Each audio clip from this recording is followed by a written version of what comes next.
Welcome to my stream, where knowledge reigns supreme. Fixerbot says. Welcome. Stream starts in 5 minutes. Got high expectations, gonna teach you something new. Learning, hacking, exploring. There's so much we can do. Feel the excitement as we dive into uncharted lands. New discoveries await in this digital wonderland. Together we'll unravel the secrets, unlock the code. No limits, no boundaries, and knowledge will explode. Welcome to my stream, where the fire of knowledge burns bright. Chat with me, let's embark on this journey of delight. From the basics to superpowers, we'll learn and grow. In this stream of knowledge, together we T minus 4 minutes.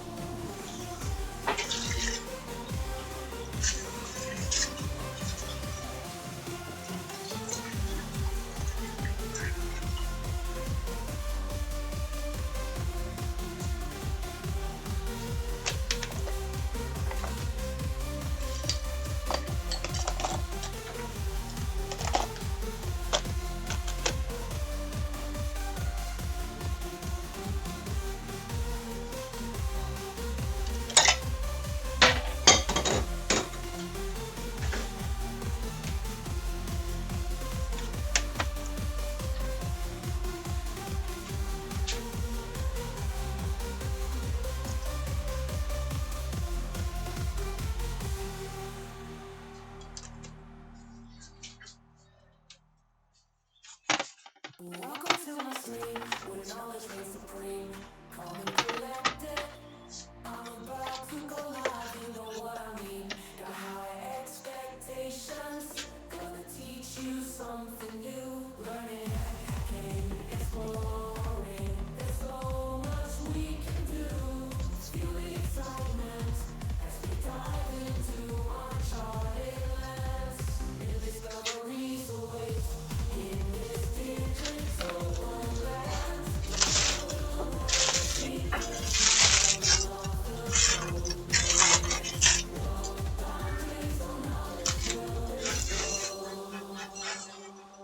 Welcome to my stream, where the fire of knowledge burns bright.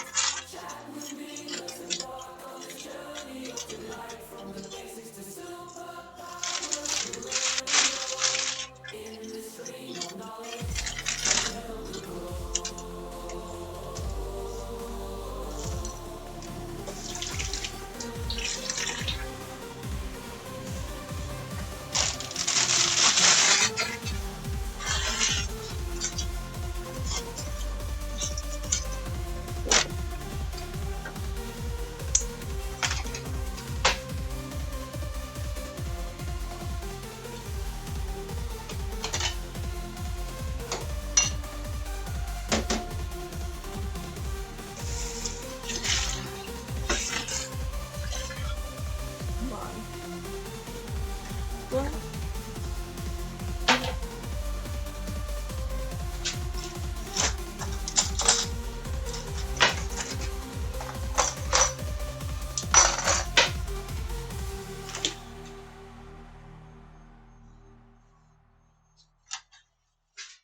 welcome to my stream, where knowledge reigns supreme.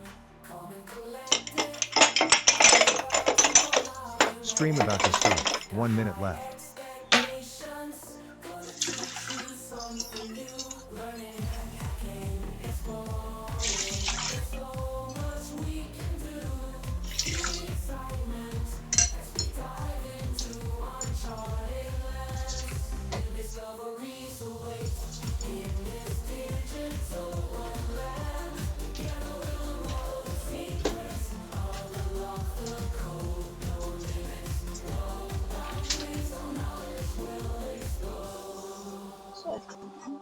Welcome to my stream, where the fire of knowledge burns bright. Chat with me, let's embark on this journey of delight. From the basics to superpowers, we'll learn and grow. Jag har min countdown. In this stream of knowledge, together we'll grow.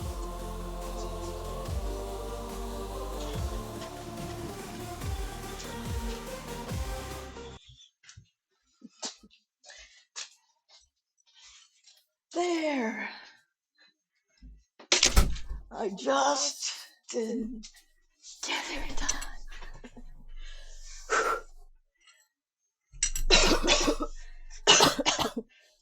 Alright, I'll put the sign on the door. It's kinda... I was thinking about making a new one.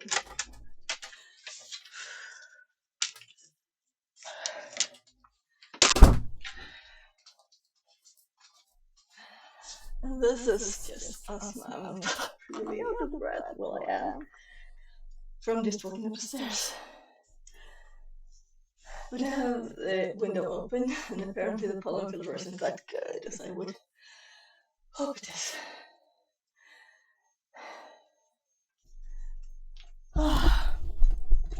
So let's get started. So we almost done with this now.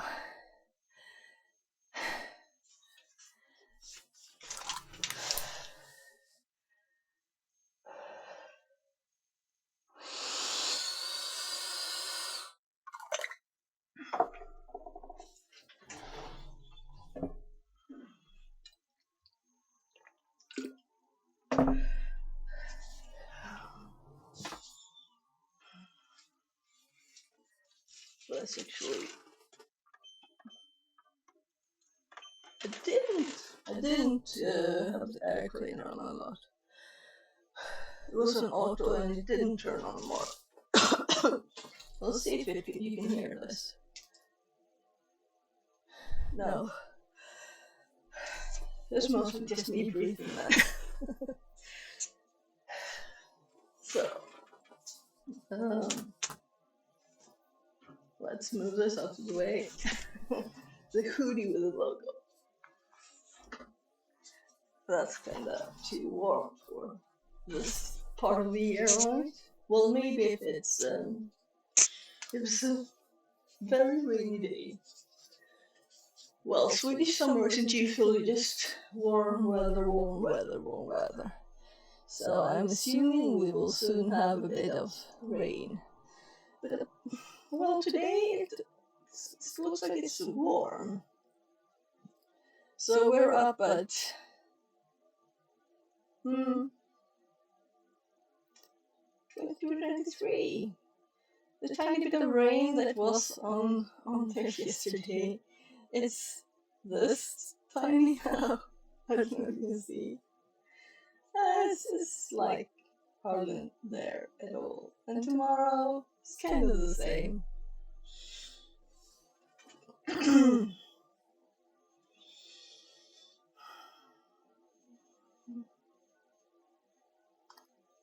Just checking messages quickly.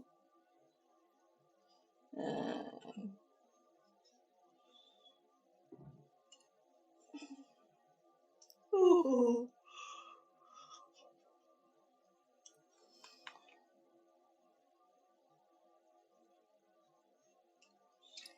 So, right, yeah, I'm going to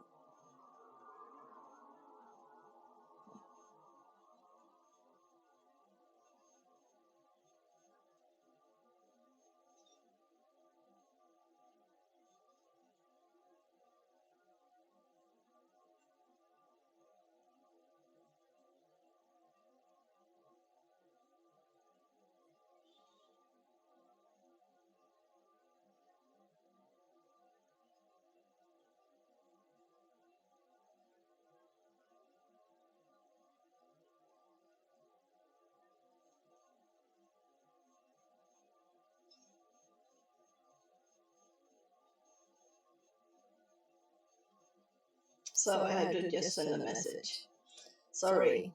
Better start with it.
So I told my mom I don't look at my phone all the time.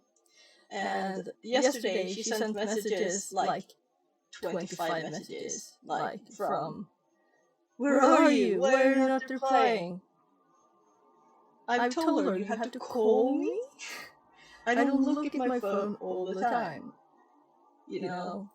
And I don't use WhatsApp or anything else than her stuff.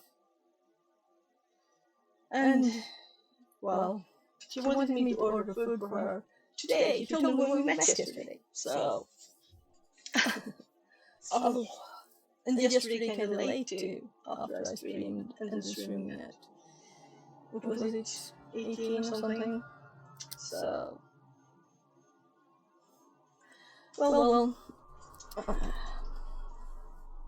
So I told her she could call anytime. She didn't call. She's told me several times that she'll never message me again. I say, good, because I want you to call me.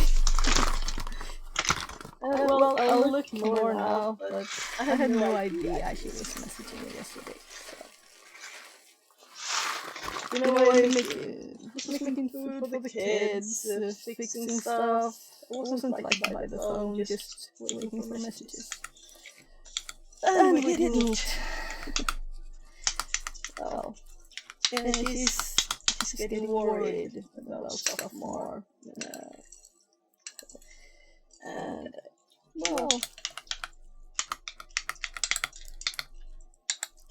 I guess I'll have to turn on some notifications, but it's like a lot of them sometimes, so. Just for that app, maybe. I have all the audio notification off. So I know that my sister will leave her dogs there this morning, and then she has a dentist appointment, so it wouldn't have been possible to have food delivery, which was the thing there today early. Well, if she hadn't told me she wanted to talk today, I would have looked at my phone yesterday.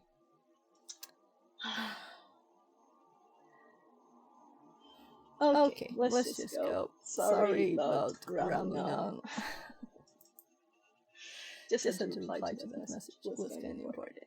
So, Windows privilege escalation. I think her dentist appointment is in 30 minutes, or I would call her. Let's see. Tools of the trade. And also she's usually worried late, and then in the morning she's okay again. So, or sad missing my dad passed away 2 years ago. So I'll restart.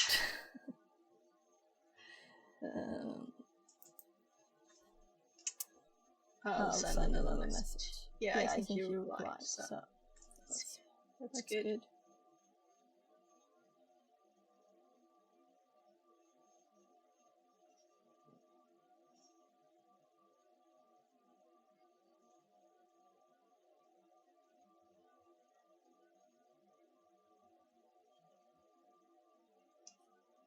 And she seems like good now.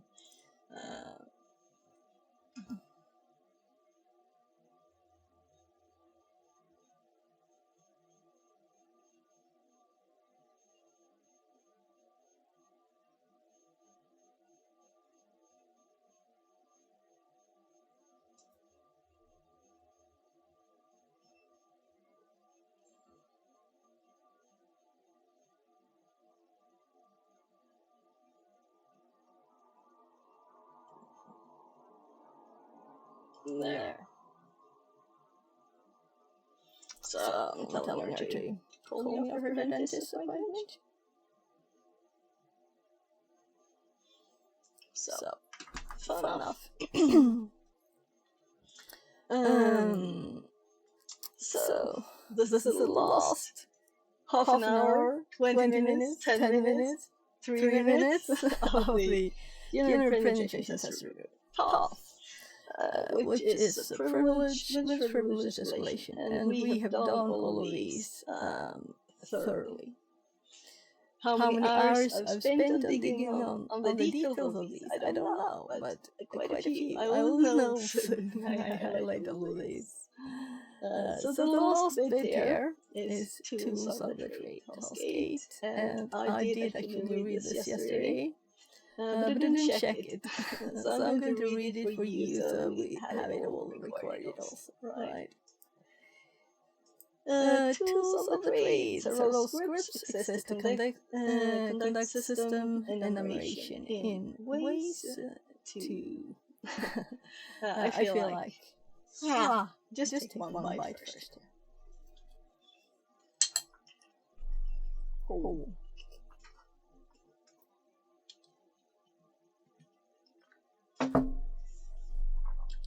So sour yogurt.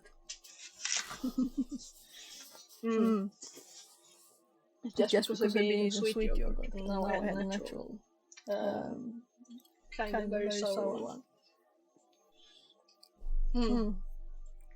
There. Several scripts exist to conduct system enumeration in ways similar to the one seen in the previous task. These tools can shorten the enumeration process time and uncover different potential privilege escalation vectors. However, please remember that automated tools can sometimes miss privilege escalation. Below are a few tools commonly used to identify privilege escalation vectors. Feel free to run them against any of the machines in this room to see if the results match the discussed attack vectors. Yeah, we might do that, but also we might not. We'll see. Win piece. It's a script developed to enumerate the target system to uncover privilege escalation paths. You can find more information about WinPiece and download either the compiled executable or a bat script. There's also a PowerShell. WinPiece will run commands similar to the ones listed in the previous task and print their output. The output from WinPiece can be lengthy and sometimes difficult to read. This is why it would be good practice to always redirect the output to a file as shown below. So what I'm thinking is there a way to both do screen and output file in Windows? And I already have these links up. So WinPiece, the bat exe and PS1 and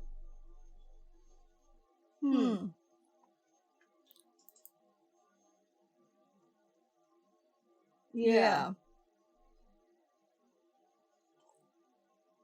Were we already in here? No. I had to check that link. Anyway, here are the releases. And there are different versions.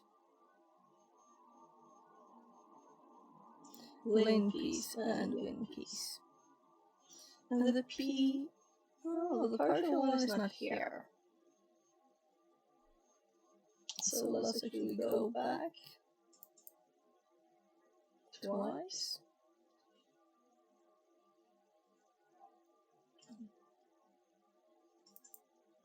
So we're in the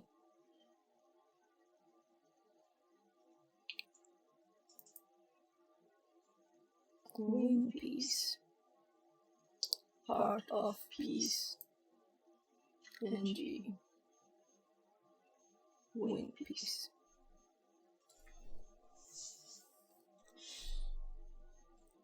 And there's also WinPiece here. So maybe we should run it. And the ones that are hardest to discover are the service vulnerabilities. Because the privileges you can just list them, right? But if there are odd file permissions on services or something like that, I think I have discovered it before with like with this and with Metasploit in like a Metasploit learning room, and it's very warm. I should turn the fan on. And also, I don't have actually my window up. It's open, but I have the curtain down. So I'll just fix that. Maybe I should close the windows. It's really warm outside. So I have kind of big black thing here. Over my open window. There. So let's compare. It's outside on the window, it's 43.7 degrees. Inside is 30.3, so I'm closing the window. Ouch! Well, I was kind of waiting for that to happen. I've been stepping over this cord, so it fell over, but the phone is still attached.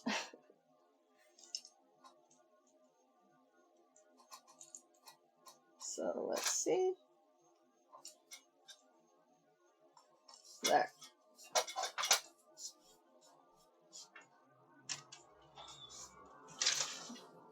I'm just closing the window because I don't think there will be cold air coming in.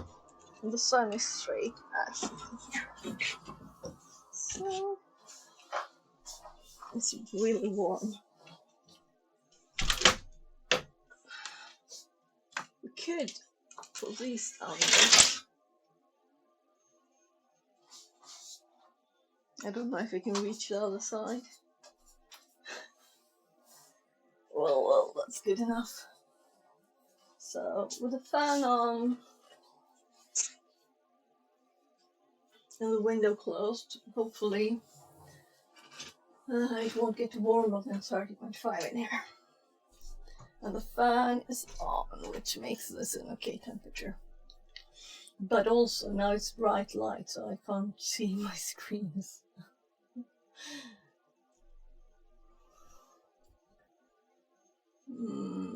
I'll adjust.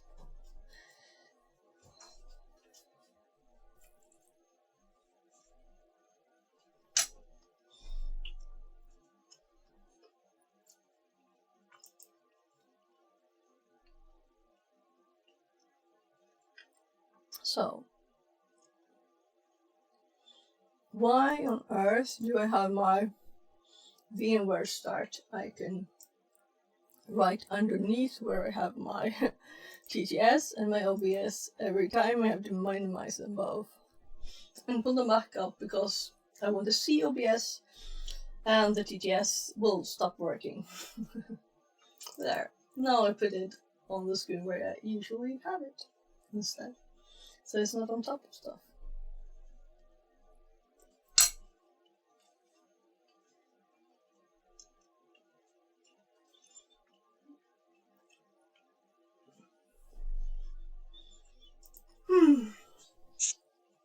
So I just woke up like 15 minutes before I started streaming.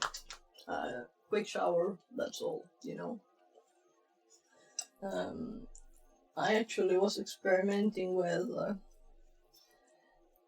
Rust the game because I think it looks like a good game. I mean, but I'm not interested in playing for short times on a server with lots of people that just want to kill people, you know? I want to play single player, and you have to mess about a bit. If I ever play.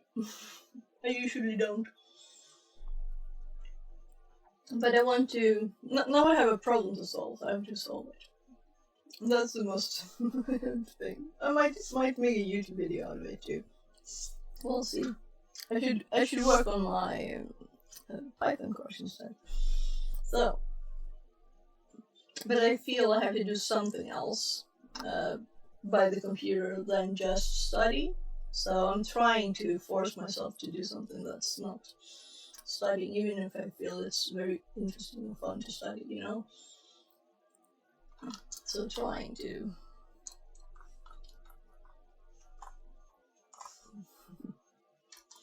Alright, well, the game that is addictive to me is this idle game. So I just started that, it's free.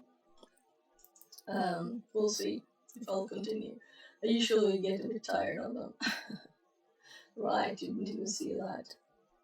This is a tiny icon here. I'm not going to start it right now. Hello there, cow. How come you're here?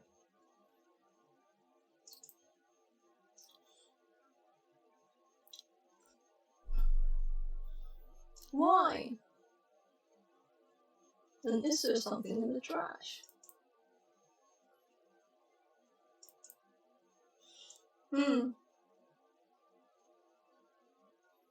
Why was Firefox up on the 4th page, where I never start anything but the VPN to start with? Definitely didn't leave it running there. I always close everything down too. So why did it start?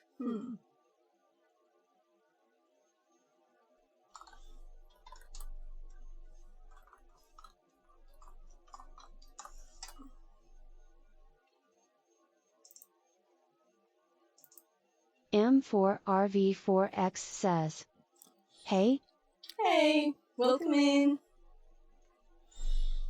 So we just started the calling machine here, and I'm thinking we'll run the scripts. So we'll run Win Peace and the Freebase check and SNG. So we have run them, and we'll skip Metasploit. We've done enough of that. And we will start the one with the most Fixerbot says, vulnerabilities. New follower This one. M4RV4X. Less than 3. The service misconfigurations. This is a hard one to find, you know. You have to, if you do this manually, you have to look for all the service executables and look at the permissions. This is nothing to do with scripts. So, let's start that one. Time to move it, move it. 10 squats redeemed. Sure. Let's get started. It's morning for me. I don't know what your time zone is. M4RV4X says, less than 3. So I'm going to just move my phone with it. There. So I should continue my cleaning here too. Oh.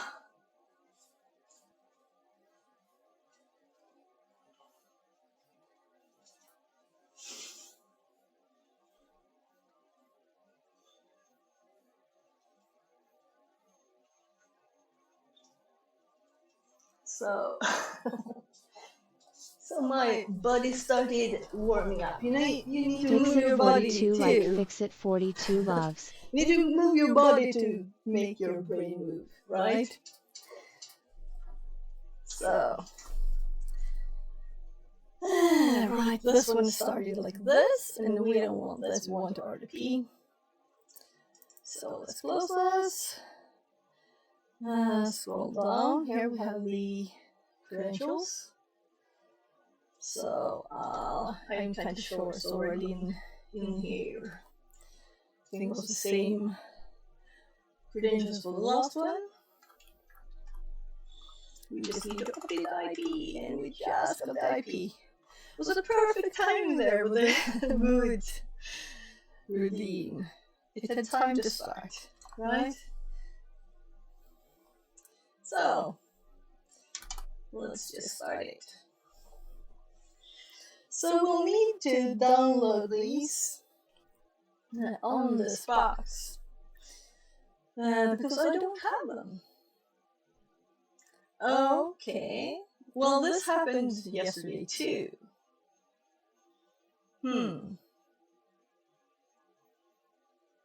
This is the first time actually it happened with this room yesterday.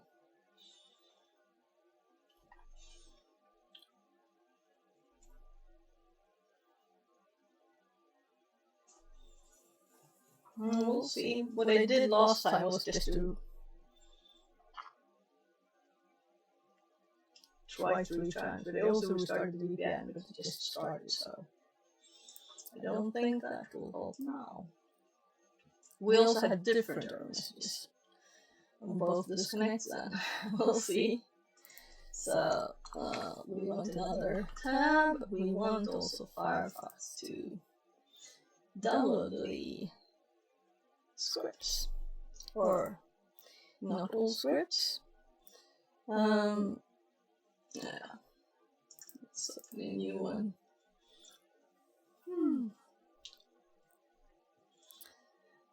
Free credentials. This is this one. This is what we want. And I have opened the links.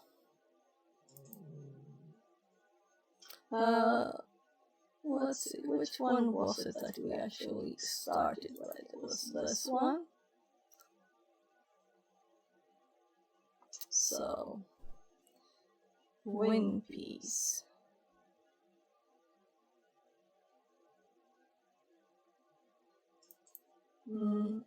Fixerbot says, YouTube message from Anas Bader. Hi.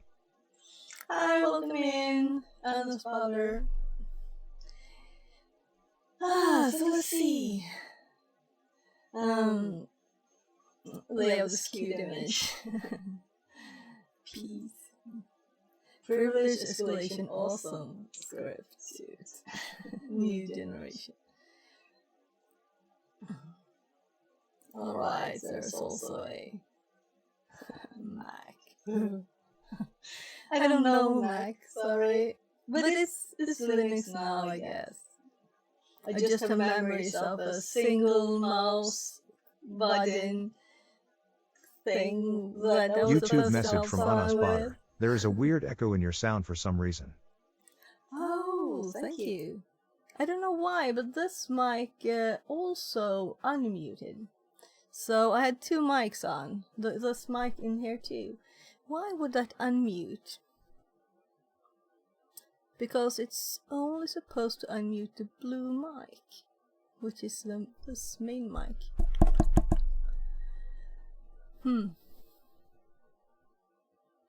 I might look at my streamer bot later, but let's continue with this now. Thank you very much for telling me. If you don't tell me, I don't know, because I missed that it was both activated. So we want the win piece and releases latest. We looked at this page. I'm assuming it's the same YouTube one. message from Anas Bader. It's much better now. Great, thank you. Thank you. So, we were looking at this page, and I noticed that the PowerShell version was not in the one I looked at. So, it's the same here. So let's go and look at this one again. I'll just check.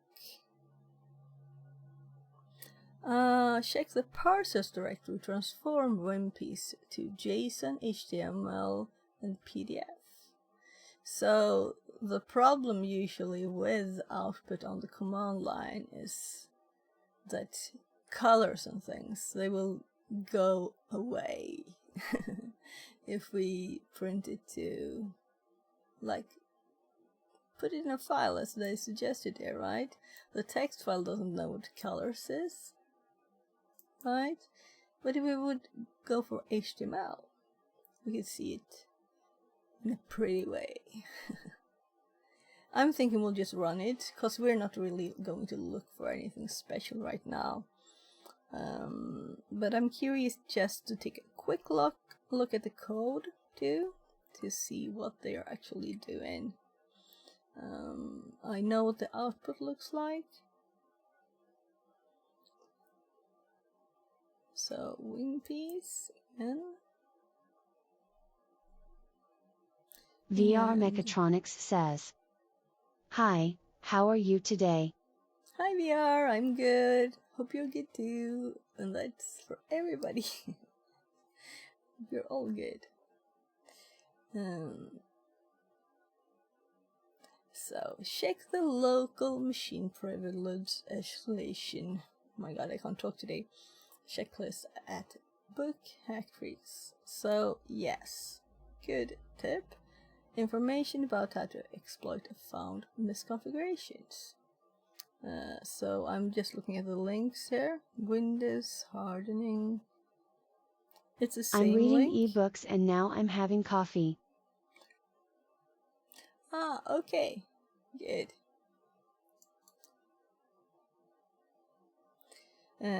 Quick start. Find the latest version of all the scripts and binaries in the releases page. Link to the C#exe project. Yeah, but let's see. Master win piece. We're at master win piece, so it's just to click the directory. You know, we don't have to click these links. That's what was going to click these, which is the same thing. Are you a peace fan? Merge. Okay. All the scripts binaries of the P suite should be used for authorized penetration testing and for and or educational misuse. Yeah, so no bad people using them. No. So I'll open all of these. Oops. Here. Let's actually like put these in between here so I can see where the line is. So the exe and the PowerShell. So let's look at the exe first. And its solution here. We could open this up, but I'm not thinking I'll do that. It's compiled and everything, you know.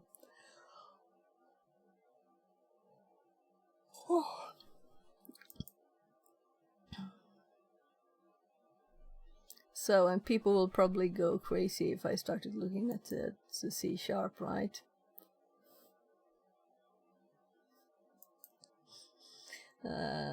So let's just be pleased with it. It's an executable. Let's see how this one works. So this is more interesting because it's just a batch file.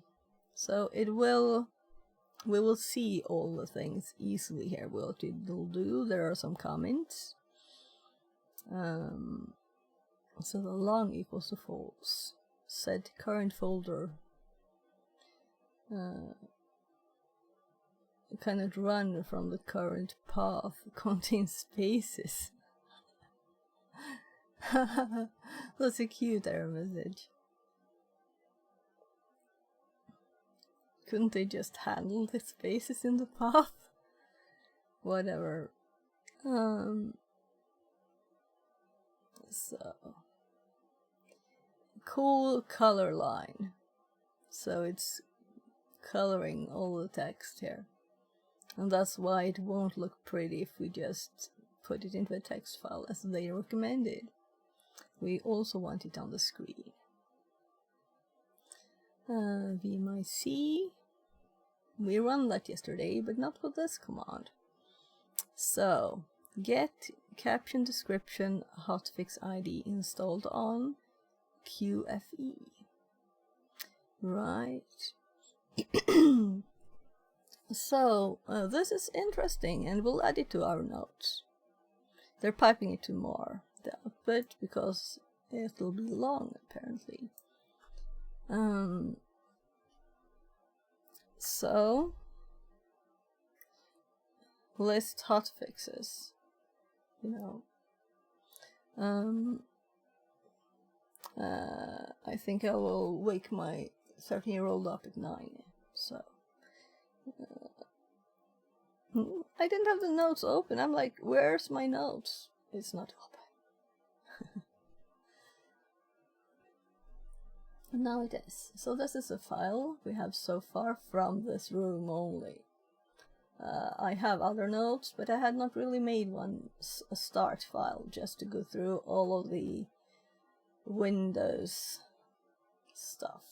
And I might remove some of these into a separate file. So these are services, 3 ways, service vulnerabilities, I guess you could say, because this is insecure service permission, unencrypted service paths, and we have modified permissions on the exe file for the service. So this is what I'm thinking. We can't go through all those services manually and just check the permissions, but I'm assuming that this one will, you know. Then we have the privileges, and we can just list those. And then of course software, and then I have added these. One of the last bits here with the uninstalled software, we have VMIC product get name version vendor, and now we have VMIC QFE get. So I'm curious what QFE is, but it seems to be hot fixes, right?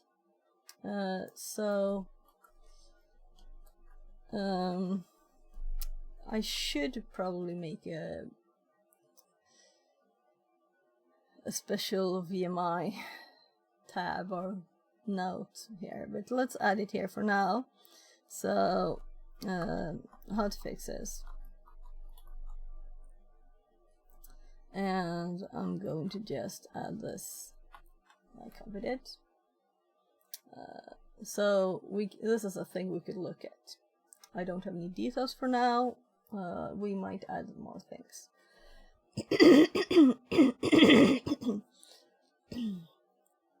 So now they're looking for specifics. This takes a long time to run one of these commands. So for F, sorry for looking at this. This was very interesting. Do echo. Okay, find string. If yes, so this one probably sets this, right? If it finds Windows 7. Okay, and if it finds older older ones.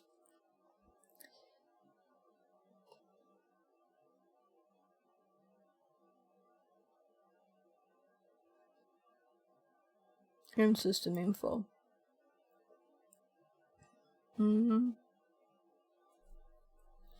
So yeah, this is the batch files, the structure, you know. Maybe we should look at the PowerShell ones instead, because it will have nicer. This could have been like in an if, you know.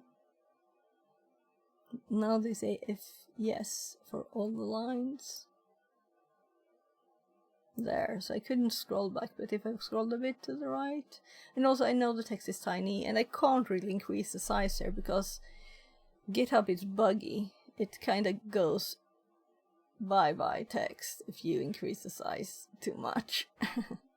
And there's also funny bugs. You can't select text. Look. So I'm sorry for not making it bigger. Maybe we can do a few ones.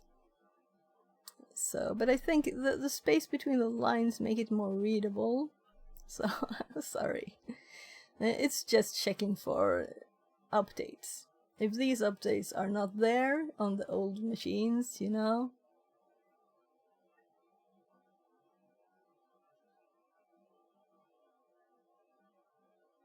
The patch is not installed. Yeah, so lots of messages for those. You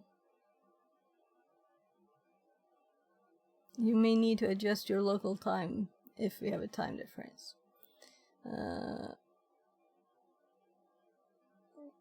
Audit settings.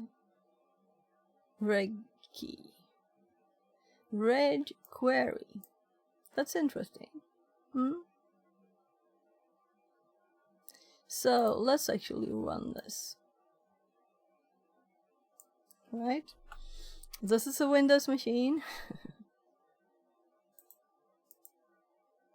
So let's just run it here. There's nothing. So apparently, no, nothing anyway. So reg, yes, reg, question mark. Now, this is a command that I have not looked at, which is interesting, because then I learned something already. So reg operation parameter list, and we were apparently just querying this one. Query, delete, copy, save, load, unload. So query does what? We need to reg query.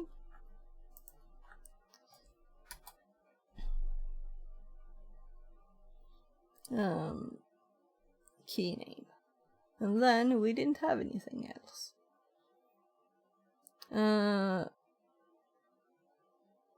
Machine full key.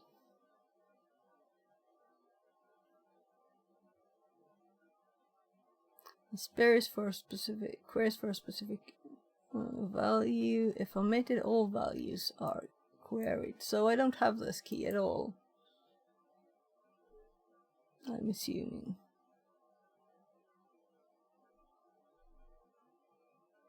So, but very interesting, the reg command. I did recently find a very nice page, so yeah, I put the notes on the right side. I usually have them to tab on the same screen.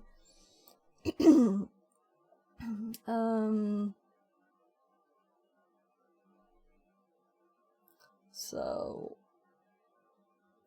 it's probably here too, or is it not? No. CMD commands, here it is. So this page has Linux, Windows, and other commands listed, very easily readable, accessible, and we will have reg here, among others. But I still had not used this one. We could just read through them and go through and find all the nice things, and I'm assuming this will actually zoom correctly. So I'm not going to look more at this now, but it's nice always to have command line tools for things, and this is one of them. That's just a normal CMD command. So this was this tiny bit of the script. But I'm assuming, yeah, all of these are reg keys. So they're looking for different things here. And before they were giving them a header. So lots of different reg keys, registry keys. PS settings, so the PowerShell version and things are printed also from the registry. So reading a lot of information from the registry here. Mounted disks. So here we're getting VMIC again. So let's actually make this VMIC. Maybe I should say like VMI, but it's VMI, then a C on the end. So we have two VMIs here. So let's make a VMI note here. So I'm doing VMIC. Is that stupid? Should I just do there? Oh. Right, okay. Apparently. Let's see. Yeah, so I already have this one. So let's hop here instead. VMI command line utility, and this is how to get the SIDs of user accounts. So I had one here already, and I didn't remember it. That's why I make the notes, cause you might need something. And then if I would search for like getting SIDs or something in my notes, this would pop up. And also the second time you use something, you might remember it more. So if we pop over to this one again and copy these two lines here. So let's just, I want to open it in a new tab there, so this is, well, we can use the same syntax here. So the next one we have is actually then mounted disks.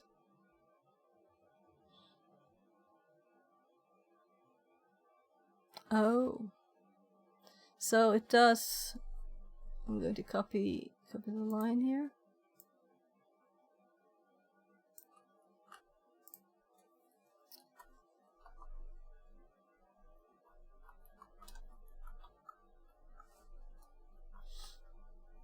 This is what it does. VMI logical disk get. So we have all of these different things to get. And let's open the prompt again here. And on my machine, this one might look fun. Unfortunately, the VMI Cs are very slow. So let's run the full command. And so I don't want to run it twice. That's the thing.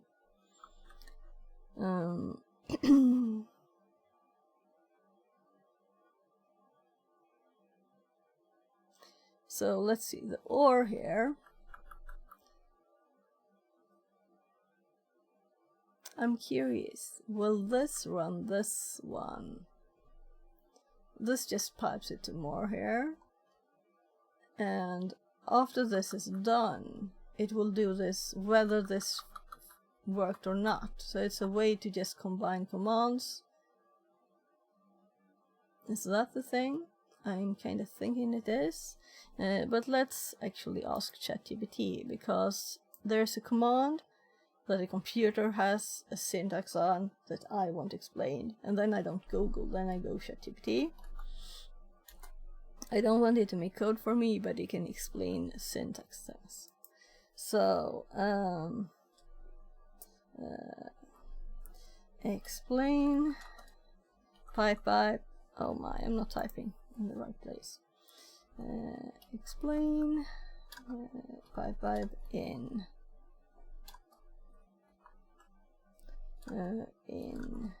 2 lines. Thank you. Not a whole thing here. So this is 2 lines. Well, this is why it's like not good. The command. This is 2 lines. Oh fuck. Sorry. This is supposed to be family friendly. I missed a letter. That's my fault. My fault. Why did I do T instead of 2? So the command you provided uses Windows command line tools, and we can. Yes, but I only asked about the operation, the OR one here. Yes, I did not ask for a full explanation. Logical OR operator in this context means if the preceding command fails, then execute the next. So there we have it. All the rest of this is not what I asked for. Not what I asked for. Oh, well, let's keep it up in case we have something else. So if this one fails, this will be run. Okay? So I'm kind of assuming it won't fail, meaning we can just delete this bit.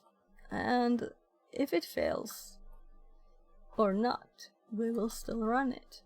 Yeah, and this one was actually quick. And I'm curious about the more there. So now let's run the other one. So this is just the drive letters. It doesn't say anything about it. Right? So we have two ways to find the drives. And Q is my network drive. That's a QNAP. So, well, this was not very useful, right? Though if we're on a machine we don't know, it might be nice to see. So I wouldn't call this mounted disks, I would call this drive letters, because it's no more information than the drive letters. So, but it still might be interesting in the other place. So I don't have to scroll because I opened both. So before tools here we can have other things to check. We can have drive layers. So I'm trying to make it like easy to read here and put the not very useful ones at the end. And if everything fails, we go for the scripts, right? So we'll probably need that again.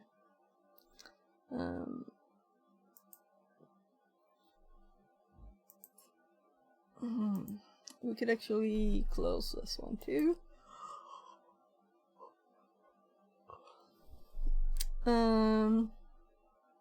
Interesting. Echo interesting information, question mark. So, installed software. Yeah. Environment. Okay. So, set. That's what you got. It's the environment variables. Kind of funny to call it not environment variables. Well, it does here. Maybe you find something interesting. Something interesting. And then they have environment and set. So, they're all interesting.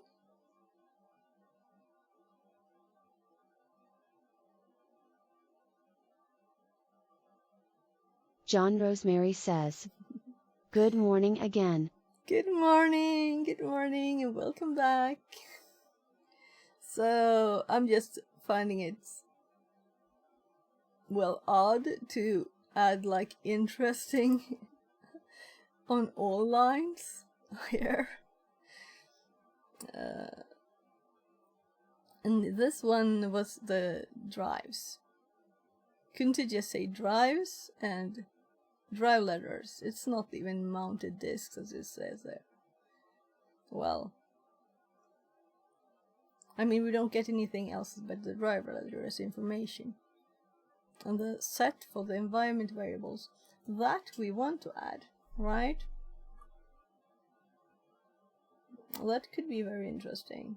So maybe we should add the drive letters up here at our start too. And since this is a manual check, we could use either. No, but environment. So we just got into a Windows box. We don't know anything. This is just if it's a web shell. If we're not really in the box.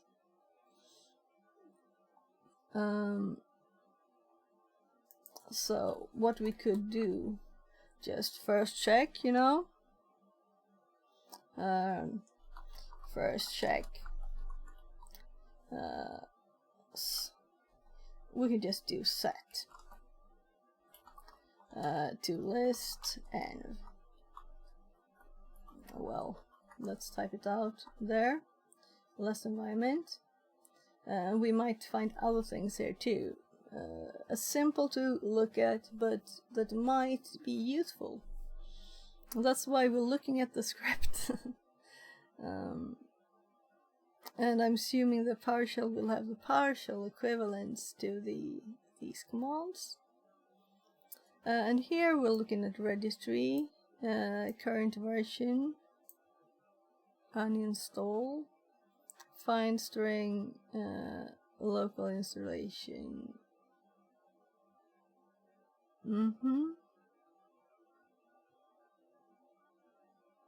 If it has this. Okay, so installed software. This is a different way to list installed software. So, since we have a Windows machine here, and I don't have any odd things installed, hopefully.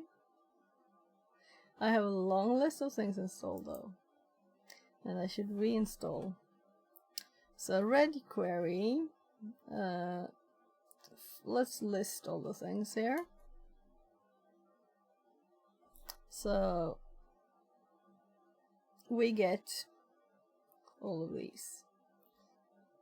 7-zip, ShareX, Barbsuit, but I think it's uninstalled, so this is not a correct list. I think Docker is uninstalled too. So anyway, it's looking for the lines with the actual. So now I'm very curious here. Let's see what happens if we remove the last one. So there are lots of ones that don't have an entry. They don't have an install location, but there's probably something there still. So what if we get it all? S doesn't mean all, it is something else, and I don't want to scroll up to look now. But we're getting all of the registry stuff for all of the things. So it's kind of useful to just list the ones. But what I'm thinking is, why not just list these? Are not useful, right? So that's why. So they're going not for the install source, which might have given us info. They're going for the cheating install location, which all the things they don't have the install location, you know. This one is empty, so this won't pop up. So what if we were to do the source instead?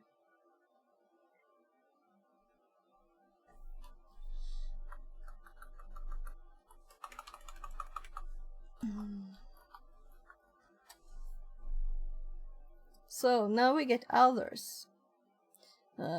These are not as easy to read. It's not POS. And some of them are not really readable.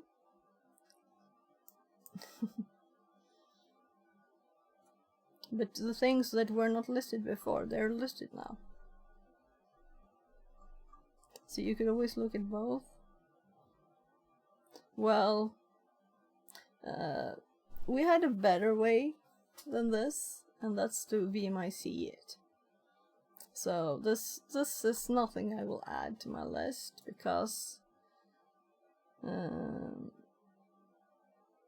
yeah, so they're going for the uninstall, and only the ones with install location here.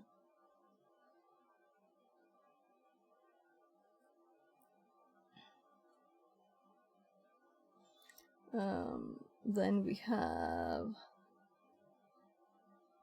remote test cred manager, and then they're linking things that we have up here to check through. So I'm thinking that I will not go through all of these now, because there's a lot, you know, and they are also connected to these lists. They're going through the things in these lists, the checklist and the Windows local privilege escalation, actually escalation, and they're trying to find them, like the environment here. and we might go through the full script later on stream, and we will definitely also look quickly at this one, but I won't do all of it, you know. I also want PowerShell versions of things, and so let's just find the environment one here.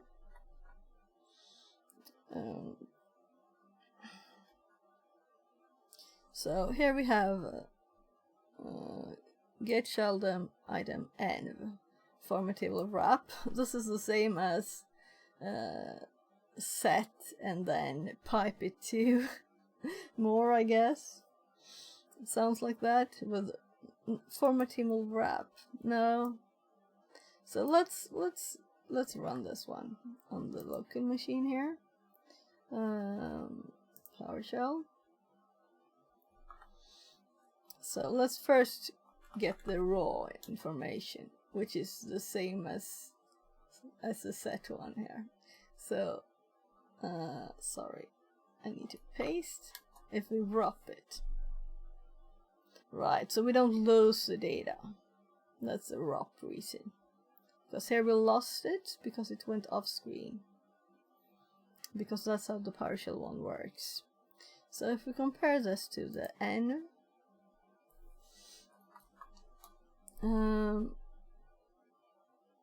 no, set, my god. Why did I do that? I don't know, but let's see. Here we have it all without having to do anything. Messy. So let's... I've been kind of doing CMD and PS here, as you can see. So we have both. Also, let's see if I make this a tiny bit bigger. No. Right. I don't have my settings, and since I've opened the not only my public notes, but I have both open at the same time. My private notes and public. And private is just things that they're not interesting to you. It's not like secret things. So the public notes, the ones we're working on here, they're available on my GitHub. So, but you're not interested on which of my streams I have moved to YouTube in a file, you know, or my to-do list. So that's in the private. So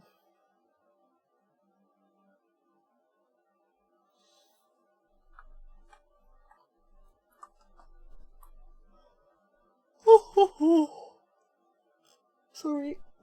So let's actually PS colon and CMD colon there. And also then we just make another level here. Let's there, and then we can make something new here, whatever, right? So we have both depending on where we happen to be.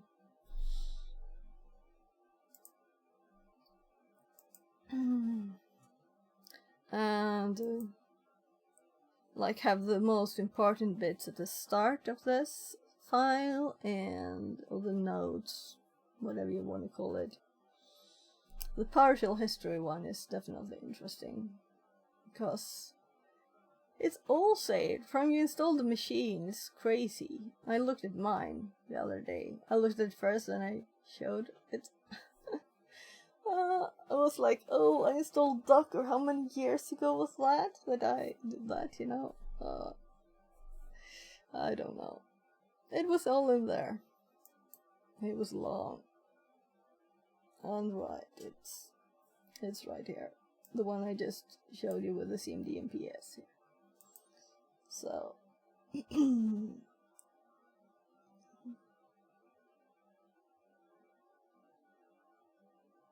Yeah, so this is how you get the variables, the environment variables, this in the PowerShell. That's why we need two different ones. Also, type is probably not what you would use in like native nice PowerShell. There's another one. No, it's not right host. Right host is the same as echo. Though it can have colors and things. Yeah, so this is the one we got here. Oh wow. Allergies. Itching nose.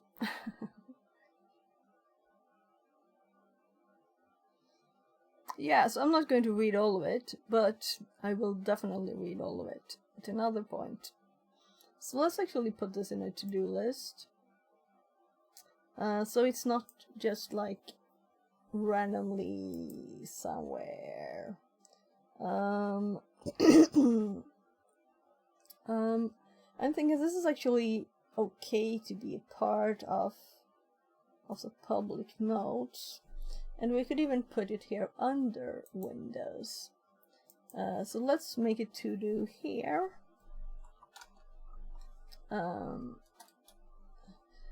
Add from, and I'm going to, oh my god.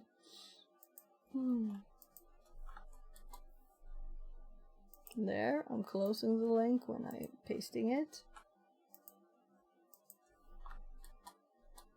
And then we're not going to go through all of this now.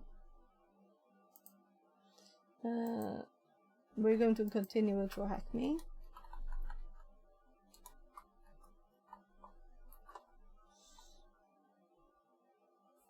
There. Yes. Oh.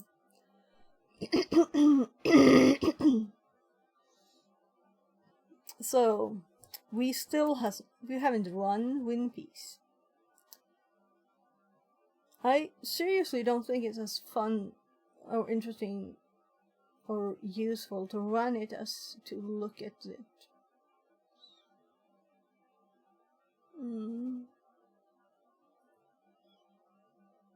But let's open it again.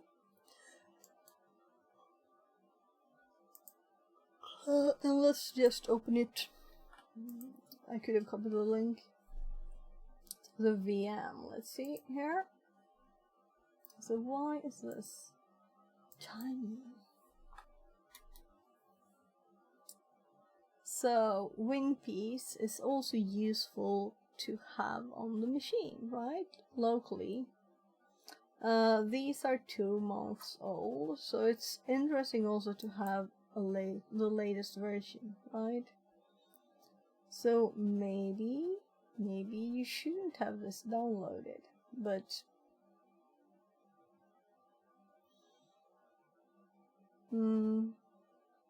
let's not download all. Let's download the exe only, so I don't have 3 things to keep up to date, you know? And this will also be best from the resources.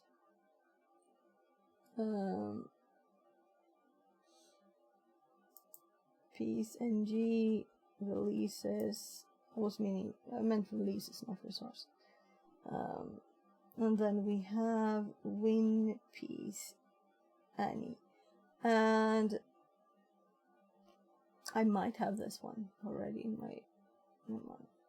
Let's look. So, cd enum. I was in here. Yeah, so I actually have them all here, all 3, and they're from April. And these are 3 days old. So if I do save link as, I can say where I want it. But where can I see the path? I'm not friends with the GUI.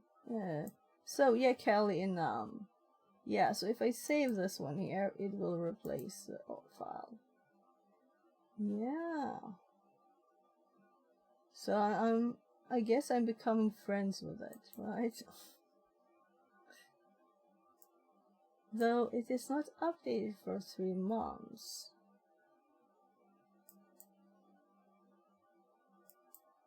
I guess something was updated, they made a new release. But why not have the PowerShell one here? That's very interesting. So we'll have to go into WinPiece and PS1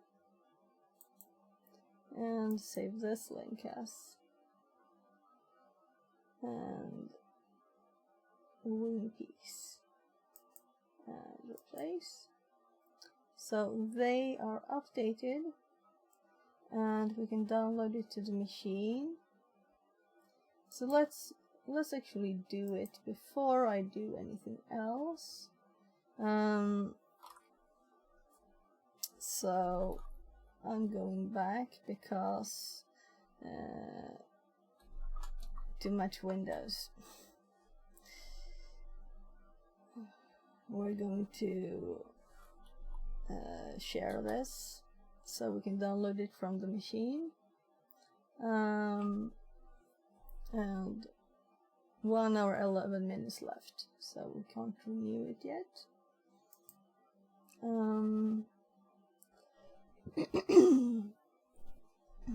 Let's do CMD. It's just so slow. The M always takes so much space. I think we have to click it actually.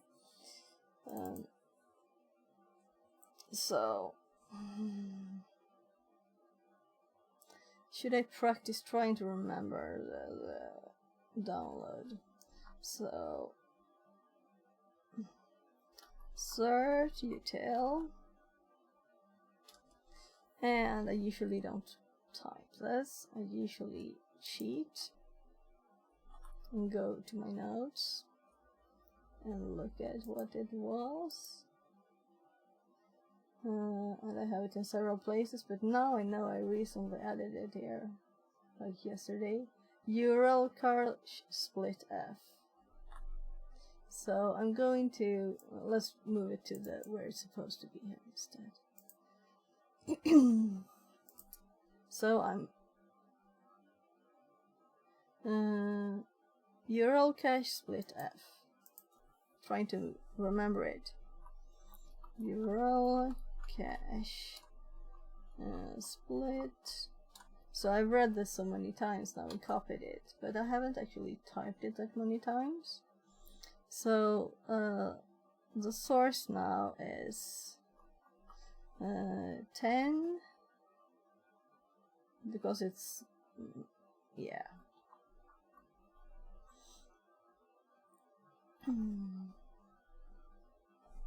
Colon 8000, or it will kind of fail with the wrong part. So this is just a way to copy files in CMD. So enum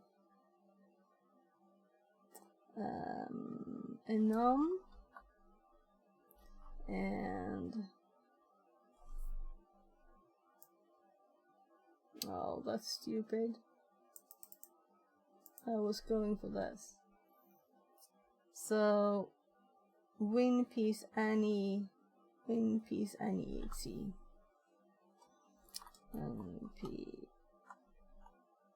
Oh, I was thinking, oh, I have to have that letter first, but my fingers had already typed it to C colon Windows temp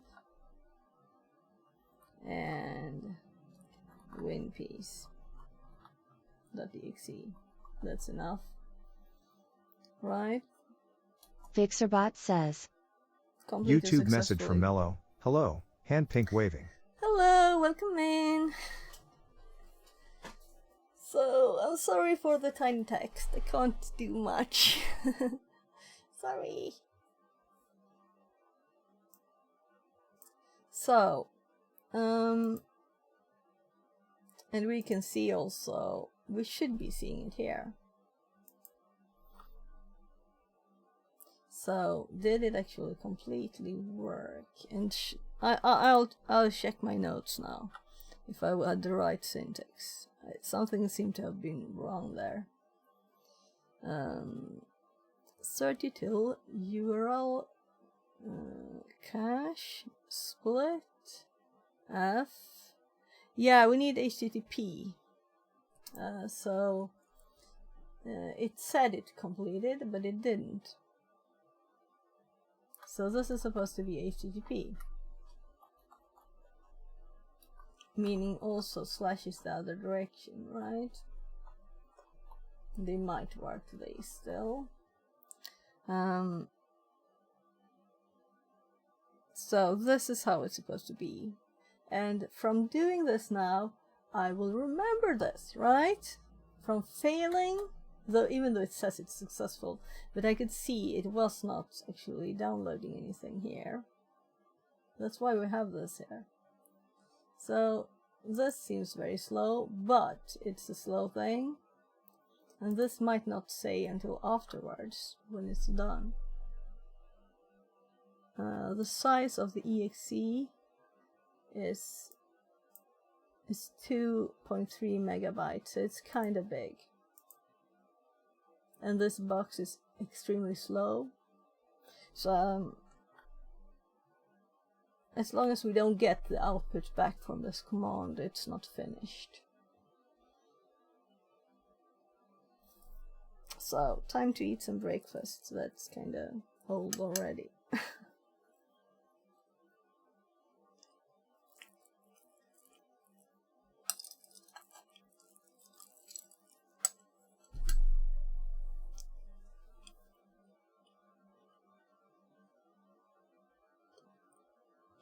Come on.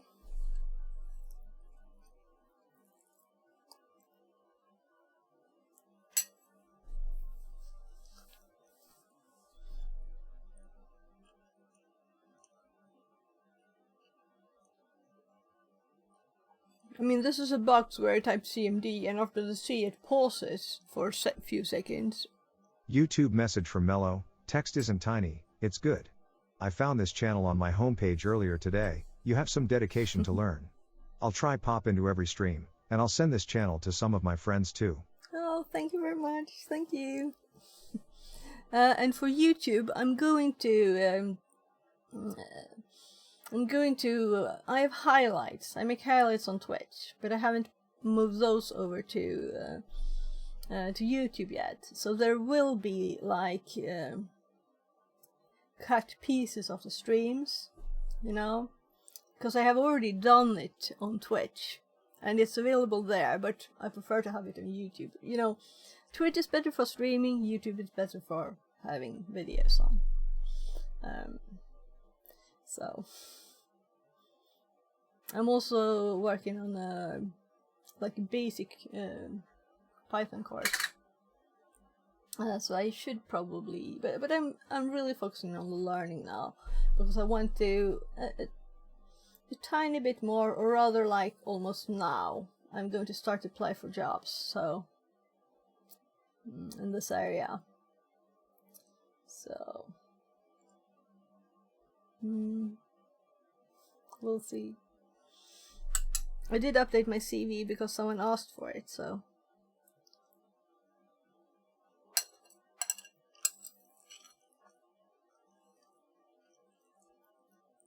So I haven't myself sent it to anyone yet, but I will.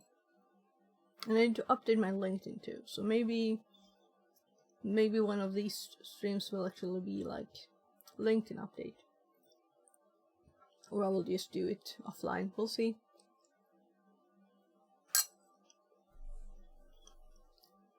So this is a long time.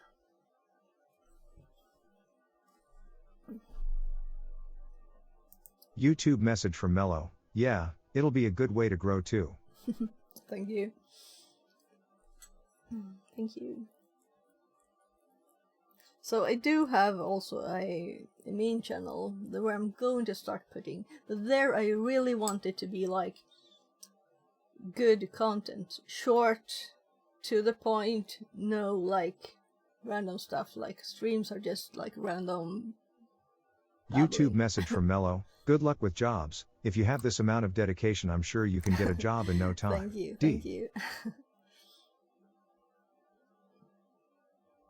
Yeah, so Wednesdays I'm driving my kid to school at about 13 my time. So I'm going to check that he's awake, because that's kind of like what you need to before being awake.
So he has this day, and then he has Monday, which is his last for the school year.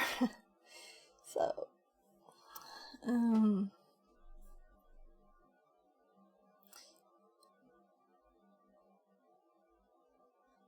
so let's see. Someone, I see a message, I can't call you. So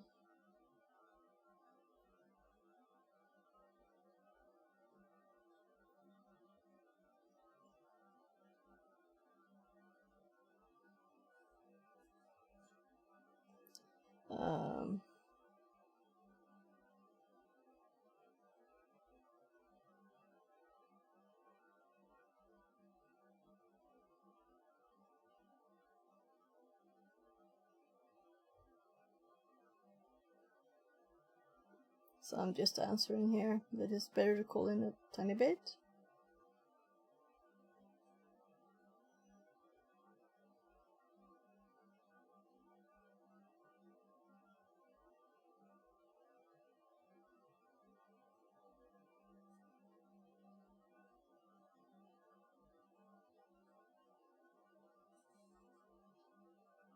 The new follower is dead.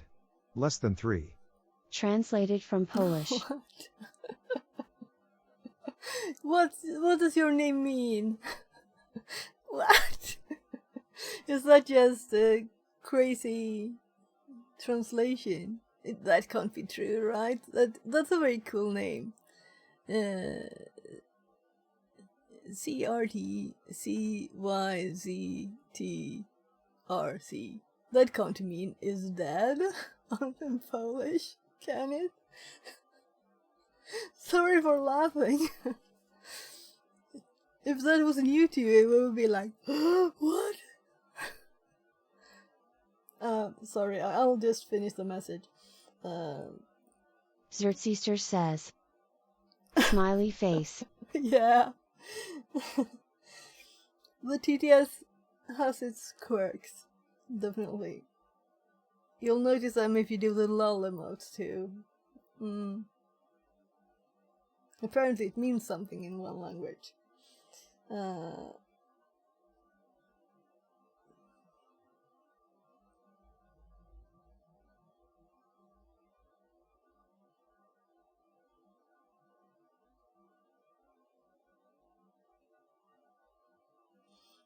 So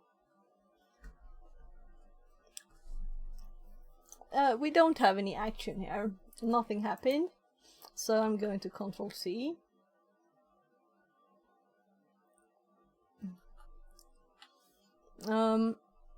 Why? Let's use, what I usually do is also have these. Let's confirm the IP, the syntax. Insert util URL cache split F. HTTP. The port.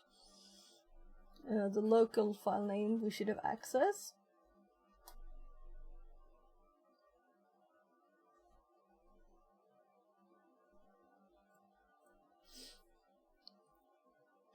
Yes, and I have used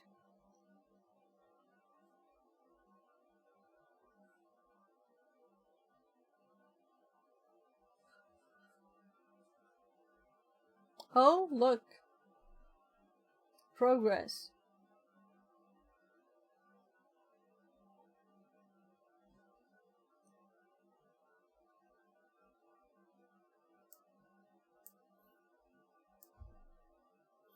So, it's a big file. We have nothing here yet.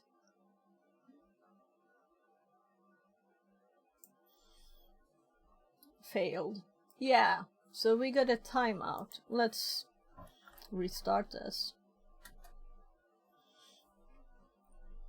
And confirm our IP. It's the same as always.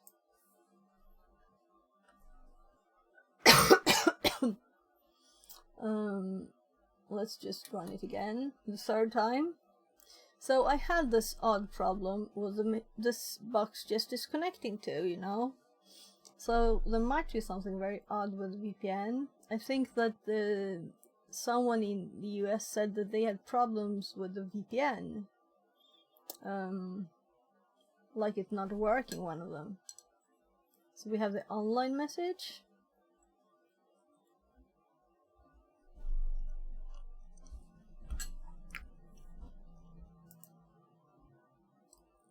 So I'm actually going for PowerShell 2 here. And the PowerShell one is wget.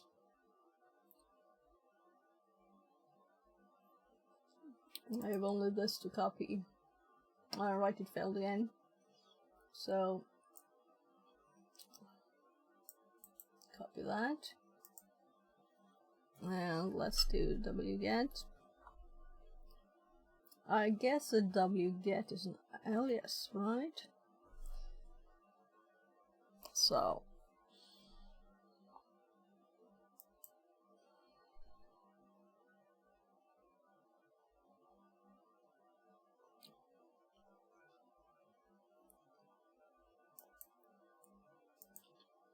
I was going for this one. And we're going for Linux. No, PowerShell. Oh, this is zoomed now to 140%. It looks kind of funny. So we're going for Control F wget here. And it's not even here. So I'm thinking it's a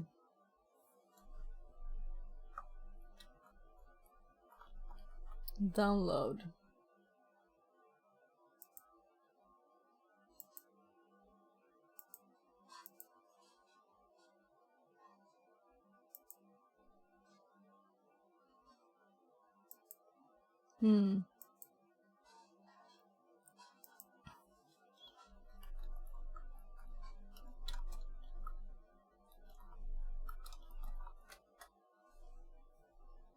Downloading a file with PowerShell. Invoke web request. So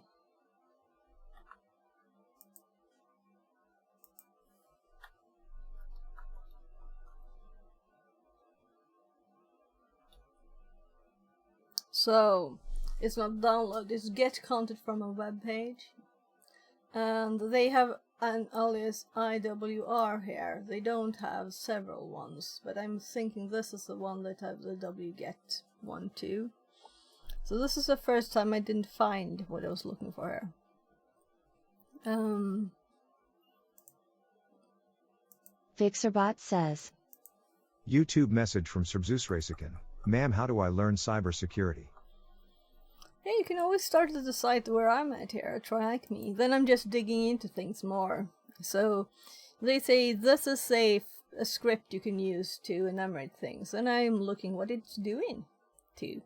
Not only that, but the basics here of TryHackMe. There's a link also. If you're new and haven't been there, you can get a tiny bit off by clicking my link, and I get also like it's $5 I think off. But start with the free things. There are lots of free things. Always do the free things. Just if you're going to, you know. Yeah, let's see. I was going to the learn here. So if we click learn, you have several paths. You have introduction to cyber, then pre-security, then you can do, there's the complete beginner here, and web fundamentals, and the one that we're like 99% a general penetration tester. Then I'm probably going to start with the red teaming one today. We'll see how far we get, how much I dig into things. Too much. I tend to do that, you know. I want to learn things. I don't just want to finish them. I want to learn all the things, and that's the point of it.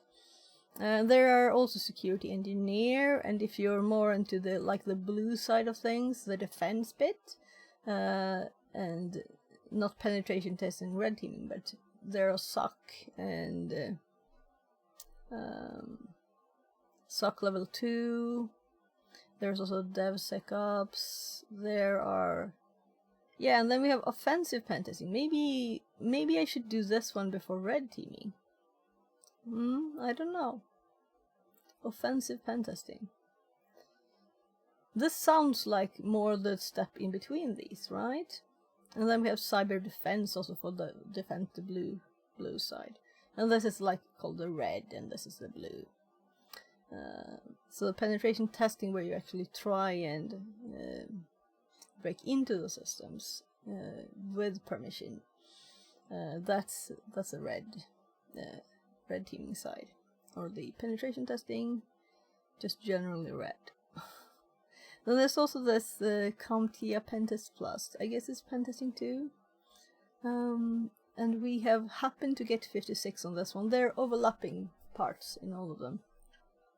So I think if you look at the first one here, introduction, it's like most generally information about how things work. Like introduction, first look at the web and operating system security, network security, forensics. Yeah, so it's a very tiny bit. I think this might be free, all of it. I think so. And then this one has a few more details. You can also just Google, and you can also start looking at this. Let's see. I need to learn the icons. Don't I have hack tricks here? So we just set it up.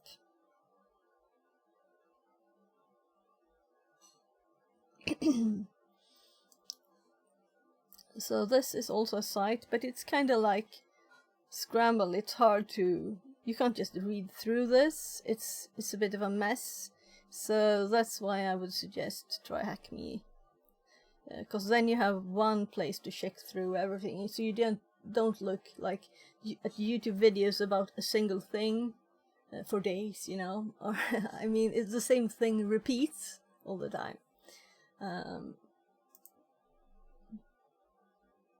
So I am paying for it. It is a subscription model. So you could, if you're intense, you know, you could do things quickly, and you can like finish it all in a month if you're really intense. Maybe not. So it's like $15 a month. So it's not like the certifications you can take there are crazy expensive. So I intend to go through this too, and I did actually start, I think. But as you can see, it's links to things, and I think if we would just look at system information, then we hop to another page in the middle of it. So it's not like it's a linear thing, it's hopping all over the place, and it's harder to keep track of where you're at. Though all the information is interesting, but you can get a bit overwhelmed if you just start there, I think. But you could do it, it's all free. And there's the internet, and there's ChatGPT. Might say things that don't work, but it might work too. And it's also free, at least what I use is free. So, yeah.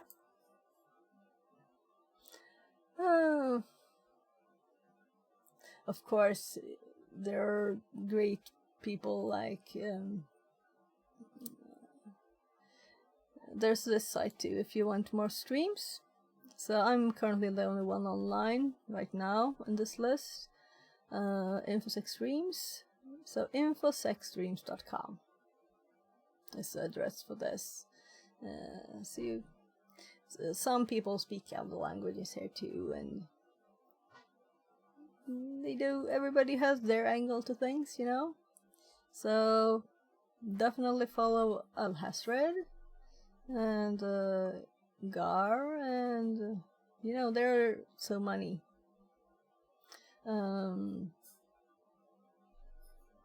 Tiberius is somewhere too. Lots of people. And of course, as you can see, there are YouTube links there too, to their YouTube channels. Maybe I should switch to my VODs channel here. I have my normal one. Sorry, it's allergies. So I'm hearing my 7-year-old being downstairs. I think he's actually emptying the dishwasher. The first thing he does in the morning when he woke up. That's cute.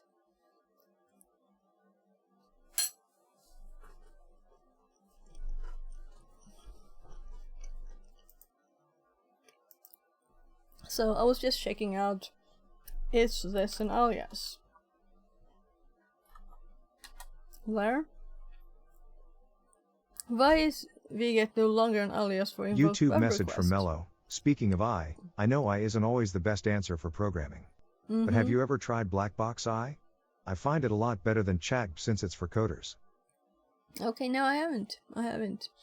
I've just got tired of AI when I tried to find why this function, some example code. I asked for example code about something, and then it suggested something, and it didn't exist really. The library didn't have this function, never had this function. You know, that kind of thing is kind of annoying, and then it's easier just to do it all yourself in Google normally, and get actual sources where people have written text. Humans have done it. So, but looking up like explaining syntax for a complex PowerShell or something else, like a lot of arguments, complex command line commands. That's great. It's great for that kind of thing. Translating from computerese to humanese. Blackbox AI. Well, let's just read this first. So, at some point, at least Windows PowerShell 5.net PowerShell support Viget as an alias for invoke web request. In newer version, at least PowerShell Core 7, this is no longer the case. When was it removed, and what was the reason? Yeah.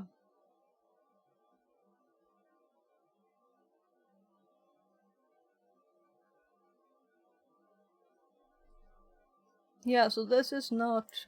It wasn't in the list. Maybe it's because it doesn't exist anymore in the latest version.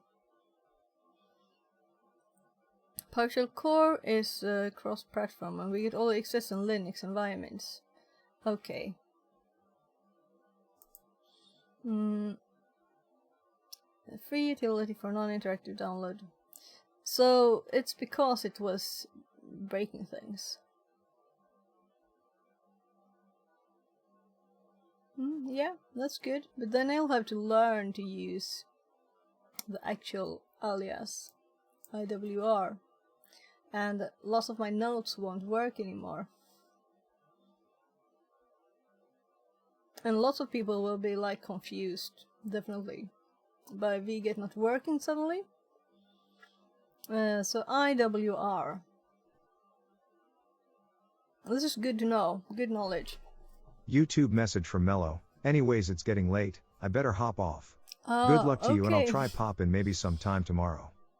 Yeah, you're welcome back. I usually stream early Mondays and Wednesdays. So I stream from like 8 to 12 regularly on these days, hopefully.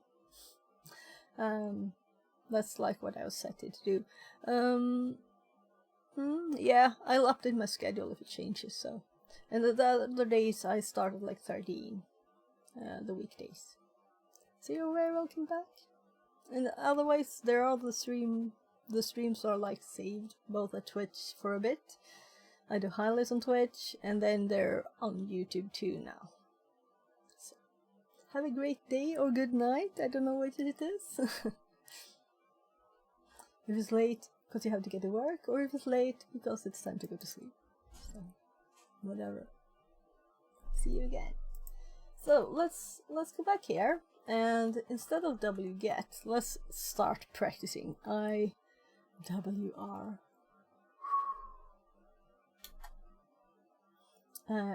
Invoke web request, and we can also do it as this way.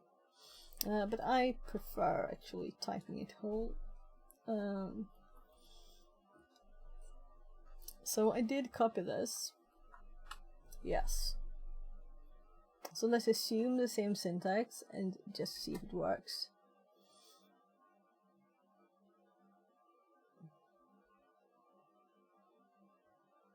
Valid argument. We need to know more about it. And I don't remember how to get help in PowerShell. But I think I have that in my notes. That's why I have the notes. Get help. So it's the horrible, very hard to remember name of get help.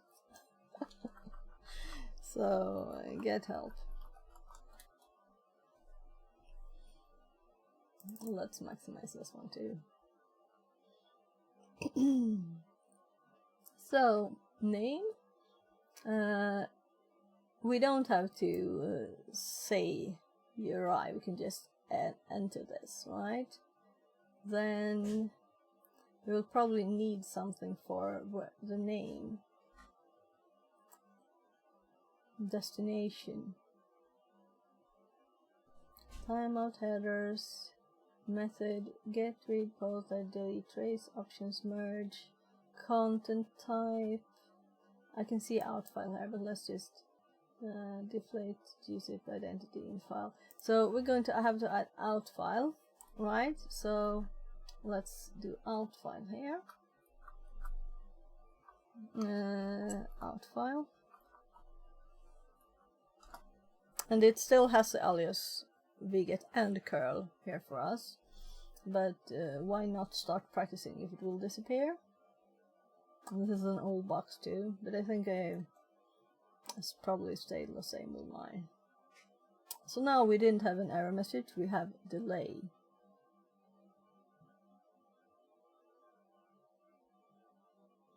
So HTTP 1018. Oh, the IP is wrong. The IP is wrong. So all of these probably worked if I wrote the right IP. Can you see my red cheeks? It's 21. It's 21. It's not this. So this was a great learning opportunity from me typoing. So suddenly things happen. just no reason, and we got the request, and I did double check the IP, but apparently. So this one too, of course, will work now. Let's remove these and fix the IP. And now we will overwrite the file, but whatever, you know. So, completed successfully, and for some reason it always does 2. So when you use certutil, it does it twice. Does it double check the file? I don't know. Maybe it does. Anyway, it might just double check the same. That is good. And that was much quicker too, right?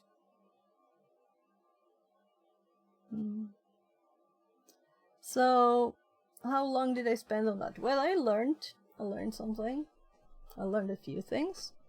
Well, we repeated get help. And we checked into this again. We this is before, but I was going back here.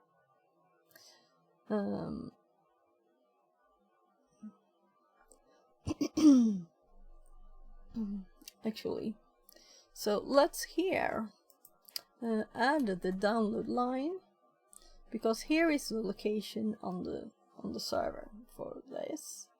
Then we have the actual download of the file, and I'm going to copy this because this will kind of be the same every time. So we won't have to, since I have the same IP,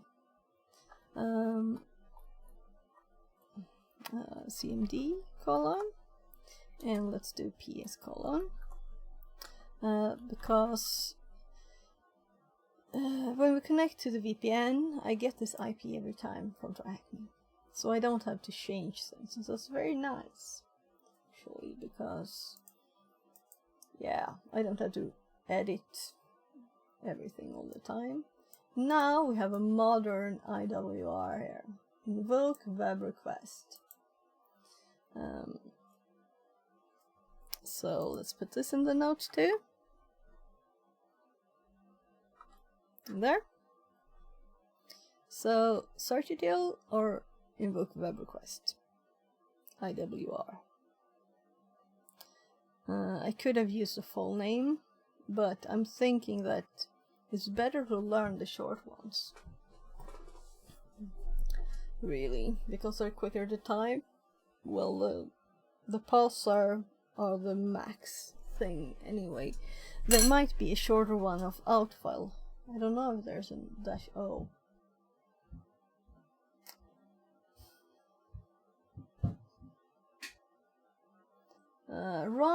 Right. Let's also take the opportunity here to use the get help online, right? So we're going to do get help IWR online, and yeah, dash online, and this will open the web page. And this I learned a bit ago, but it's great. You actually have all the examples, all the things. And now we will be able to see that this is going through the box that doesn't have internet. So we will have to do it on my machine instead, because it doesn't have internet. The TryHackMe box. So, practicing typing this again, get help, IWR, and online. There. Now it will hop up, because I have internet. So all the options listed much more readable than at the command line. Invoke web request PowerShell. Invoke web request PowerShell. So what's the difference? Well, I guess Microsoft will be Microsoft. Why? Why 4 of them? automatically generated, is it? So, there will be examples, which is nice. And also you can do where output, like value, select object name, select object. Yeah, so all the objects, where object, select object, it's kind of obvious still. But I don't remember the syntax so well.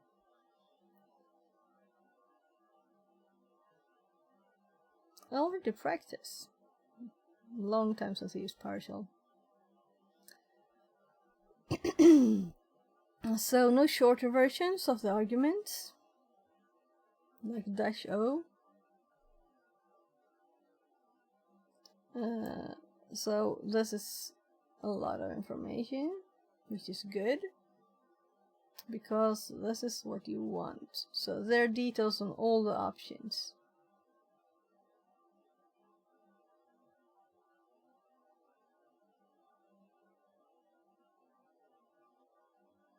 Invoke rest method.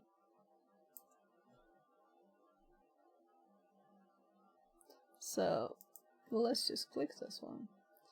To a RESTful website.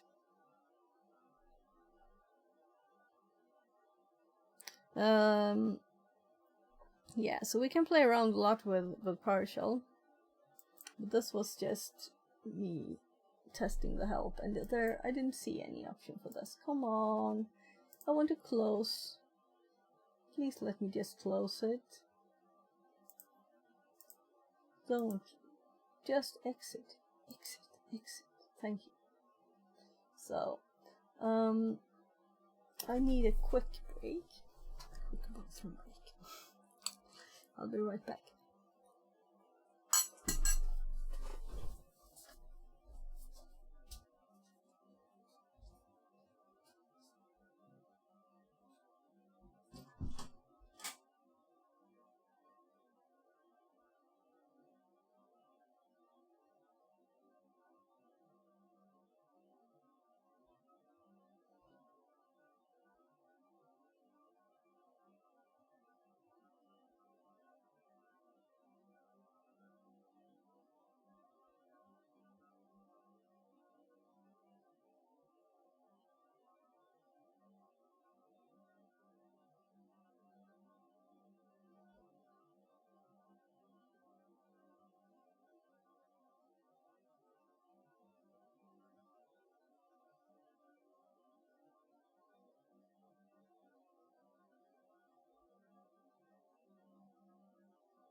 Vill du lägga?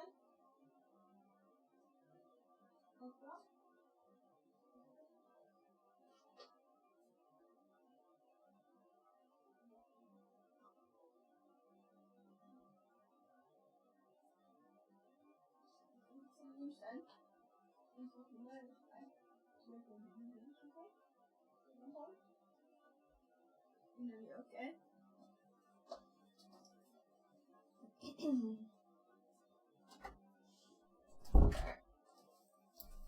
So, took the opportunity to speak to my kids a bit. So, so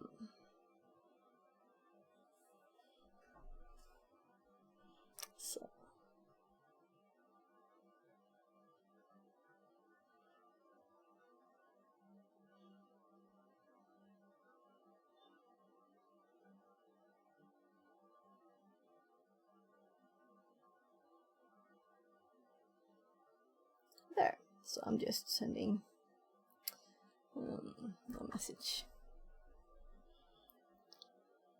Good. They have a flea market outside. I just got another payment. It's probably like $1. Okay, so I'm still curious to see how many things. I'll have to calculate how much my total has been for all of it. So 5. So since I looked last time, one person paid 20 and one 5 Swedish crowns, which is $50. I'm saying, telling them there's a sign saying, "Pay what you want," you know, swish what you want. So this is done. This was good information to know what's up, you know, with PowerShell.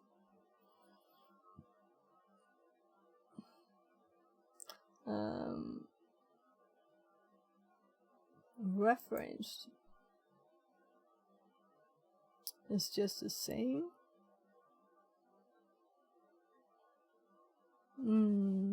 Resolved so it will not conflict. Don't rely on deprecated. Yeah. So we will start using the new one. So now it's IWR in my notes. So all the wgets, wgets will need to be removed.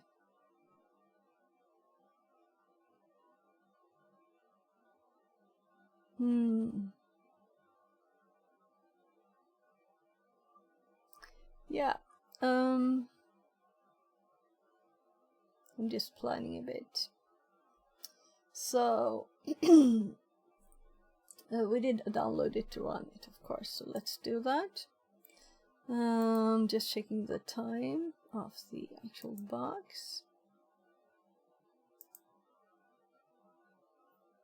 There we have 24 minutes, so I'm adding an hour. Let's see here.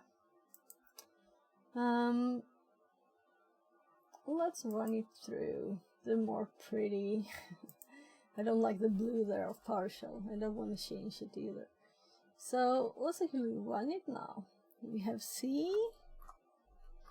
Windows, and temp, and winpiece.exe, right? That's what I called it.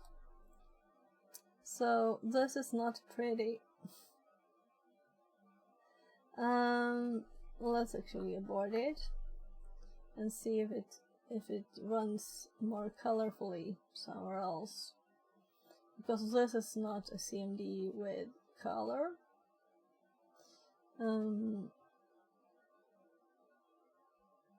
This is not long to type, but I'm lazy.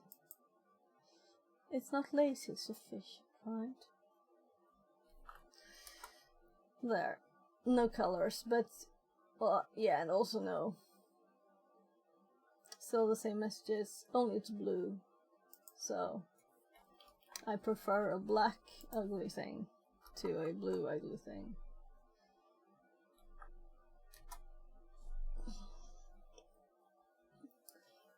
So one use the colors on Windows. They don't seem to work. This is annoying. And now I'm curious if the PowerShell script would be more suitable. So we have it, right? Why did I close PowerShell? So if we run the actual PowerShell script on PowerShell, so we still have arrow up here. The only thing I need to do is to change this to remove any and change this to PS1 because it's in the same place. Okay.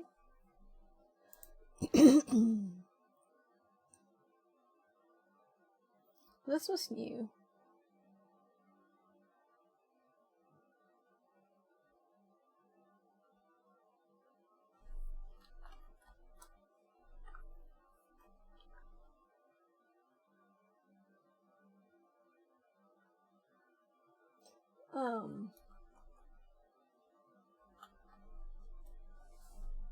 So I just put the wrong name there. Apparently it couldn't save it to an exe file.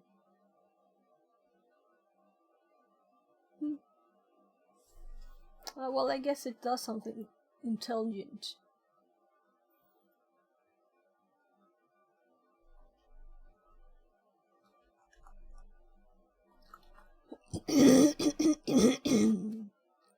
So,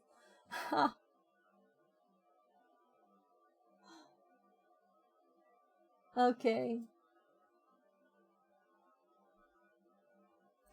Now my curiosity has no end. Now we need to try the third one too. And I'm closing PowerShell and we're running it here.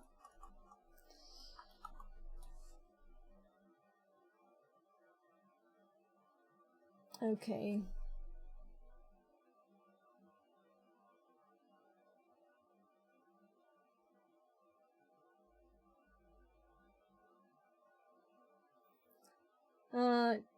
Seems to be both quicker and... But it would have wanted us to move to the directory, I think.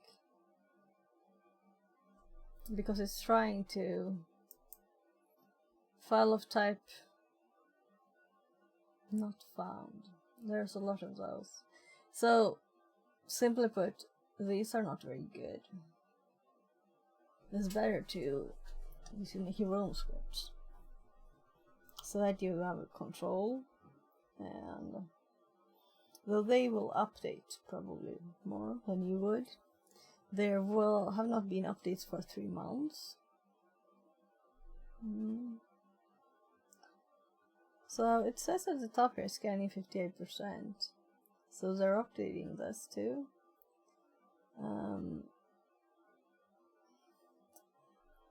Let's see that Lin piece is, I guess that's a base, right? This is just like a parenthesis problem, the Windows one. So here are the full proofs. You could just run home all to get that information. It's already in the list.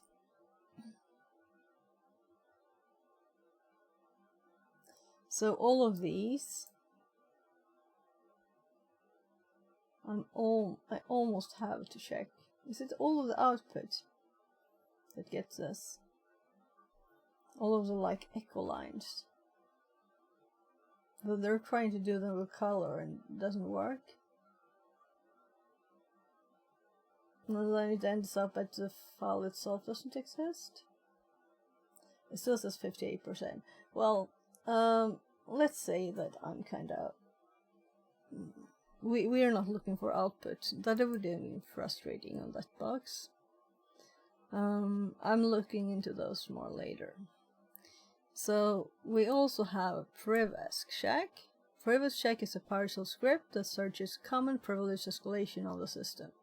It provides an alternative to WinPeace without requiring the execution of a binary file. It can be downloaded here, and I think I have it up. So let's actually open this one in our VM. And I'm thinking, since this is a dedicated PowerShell script and Windows might be its origin, not Linux, it might work better. Right? Hello, cow. Keep being there. Reminding me I need to finish a box. So, here we have a PS1. I'm assuming this is the file to download.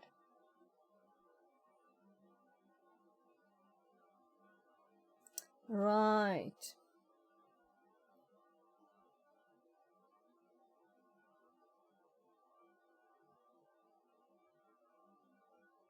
Yeah, I have this in my notes.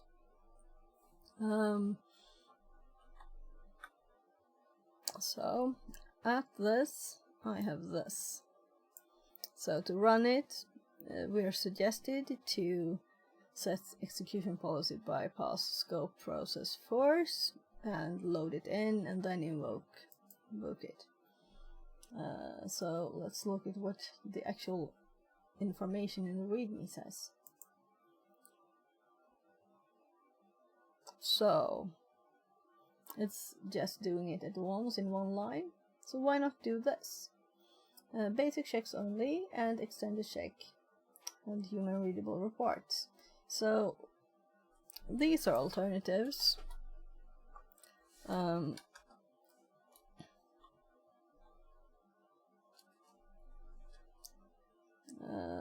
Basic check.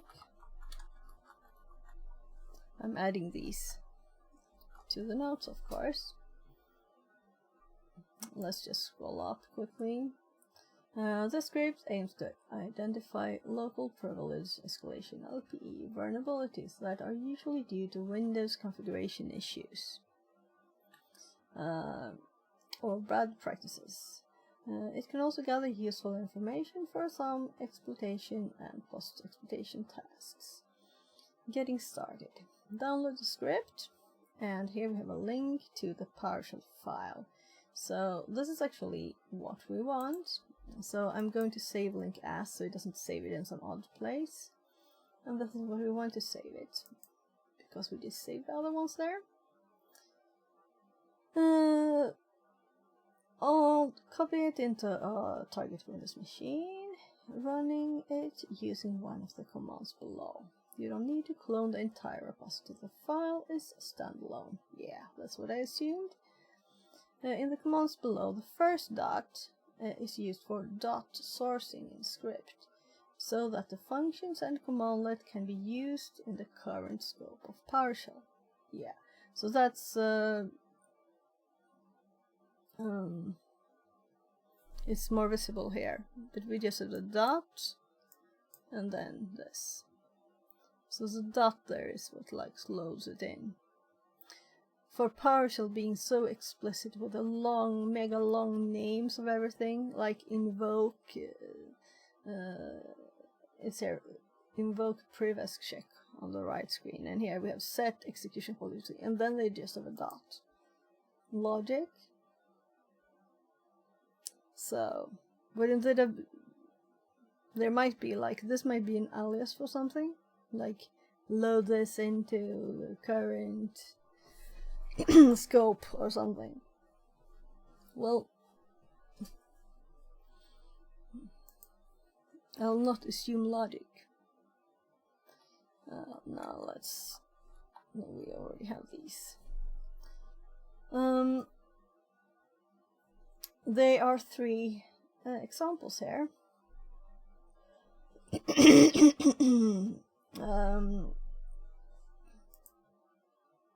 I'll see if I can just copy this.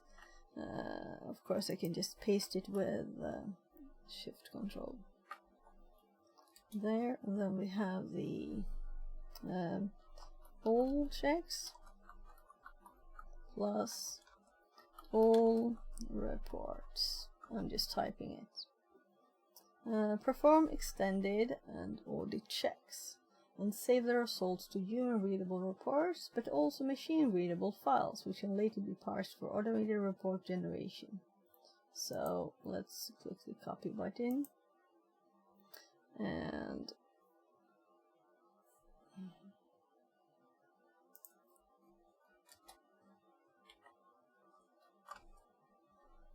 there. It's kind of a long one compared to the other one. So bypass like this one, and instead of scope, to add it to the scope, I guess. Scope process. So extended audit report, previous check format, txt, CSV, XML. Okay, so this makes a lot of reports. All reports, yeah. So I missed this one in the middle because I was like reading very oddly. Extended checks plus human readable reports tab. So let's just copy the middle one too. There.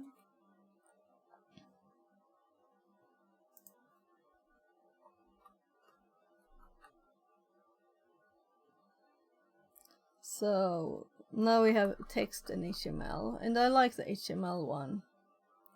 I know that WinPiece had a way to make the reports more readable, but we don't get it like this. At least we need to look more. We could just output it to log.txt if we want to.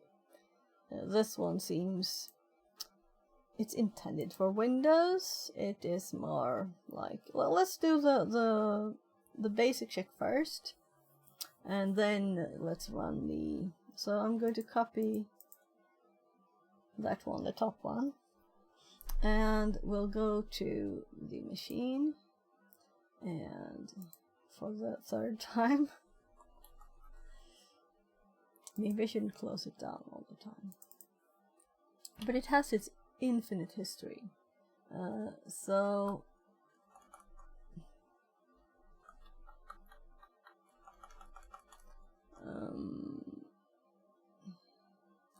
priv esc check. Let's just call it priv check.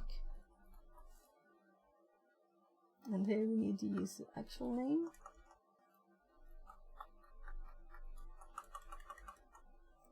So let's also, since it's Linux server that's answering,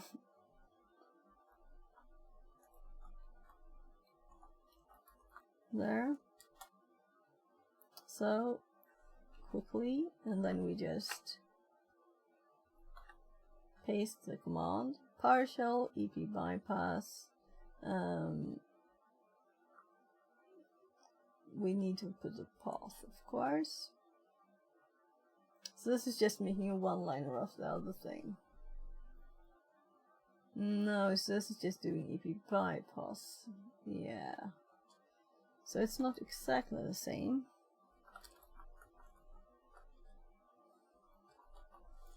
So let's see. This red on black, I can't really read it. This is more readable. The term is not recognized as a name of a command function script file.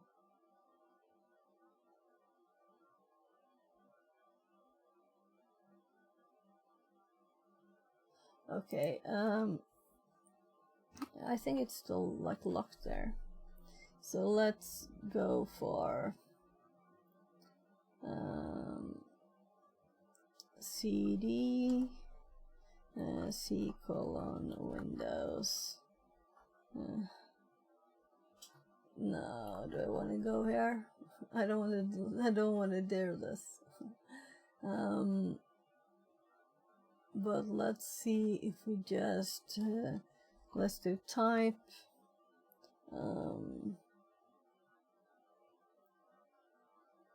Right, I changed the name.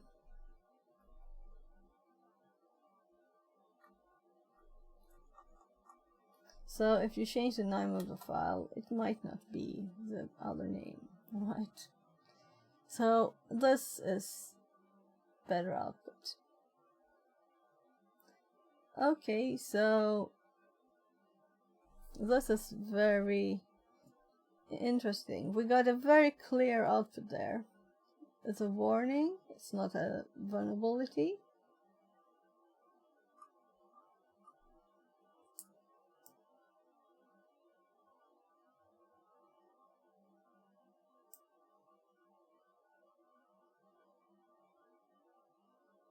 Let's see, I'm assuming, yeah, we will get red stuff. So service permissions high. There are vulnerable services in this machine. And there's also scheduled task.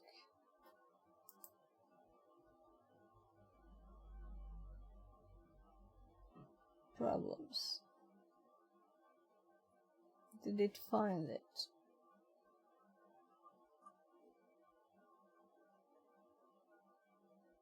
Not vulnerable.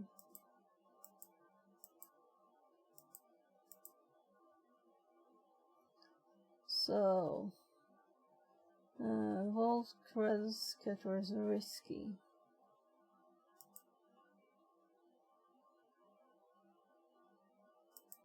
Oh, I am tired. I should move a bit, I think. Or finish my food, maybe. Or maybe not finish my food.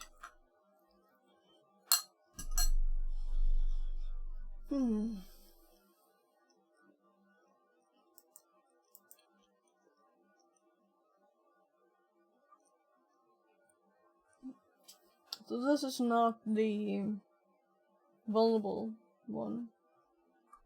I don't think it found it. So, kind of short output.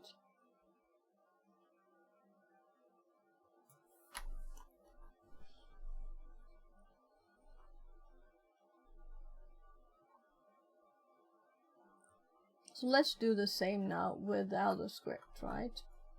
The other PS1.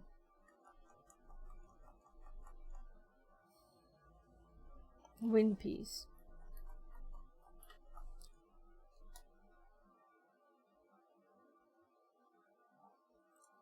That was not the problem.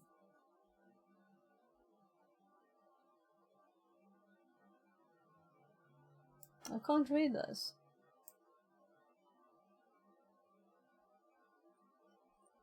It's just something wrong. Maybe it's the wrong version. Might be too new PowerShell for this machine. Well, the executable run, right? So let's minimize it this time, so I don't have to open it again.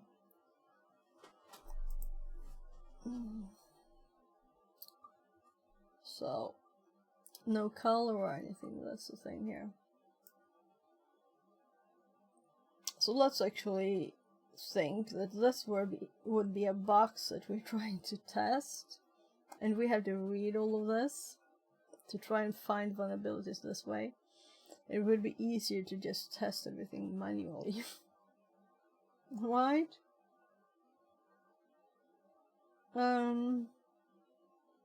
If I knew, like words, it would put if it would say vulnerable. So we can look through it, but the coloring makes it kind of unreadable, right?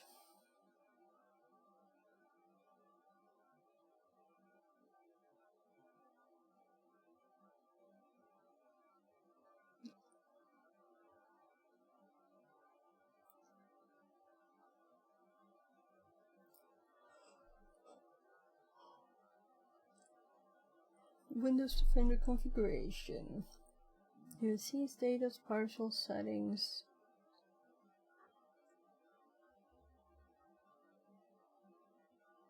So, if I had this as a text file, I could search it easier. LM printers. Named pipes. The sun.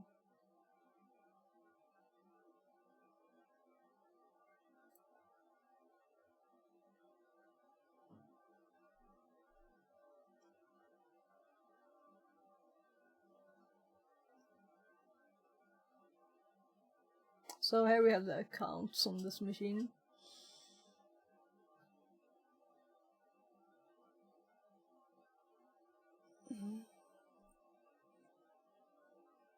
So probably we've used all of them through the room.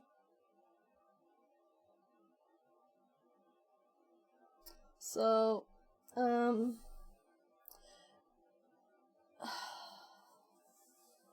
process information. Let's see if we can find services. Just because I know the vulnerability I'm looking for is.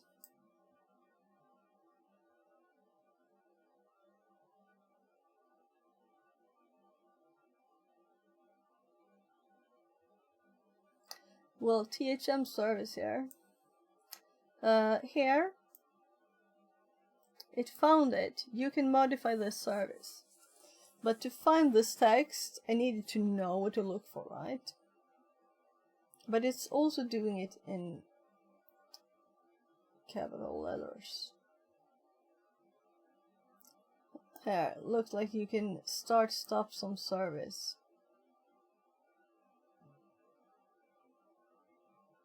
And you can see it's referencing the hack tricks one.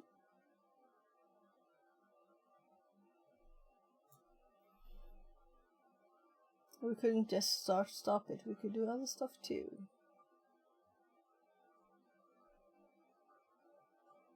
So I'm thinking the thing that I can't find manually is privileges, well, no, permissions on services, things like that. You can't look at them all. Path injection, it found this one too. So the other one was kind of useless, to be honest. Privacy check. It didn't find anything of this. And this is a bit that's hard to find yourself, so.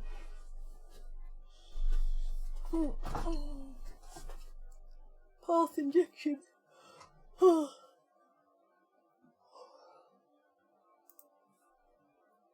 Several of them.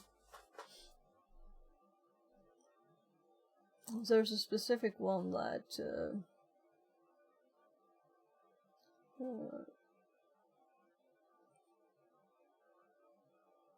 then drivers. So I'm done with this. Should we do the WSNG thingy? I didn't make full notes on this yet. So well, let's read on. We're done with this. So this WSNG, Windows Exploit Suggester Next Generation. Well, I think I'll actually switch gears. So I had just showered, so there's still moisture stuck in my ear inside of it.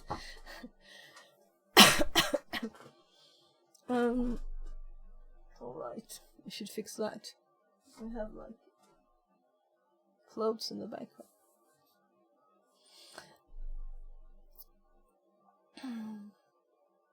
Some exploits suggest scripts, WinPs, will require you to upload them to the target system and run them there. This may cause antivirus software to detect and delete them. To avoid making unnecessary noise that can attract attention, you may prefer to use WSNG, which will run on your attacking machine.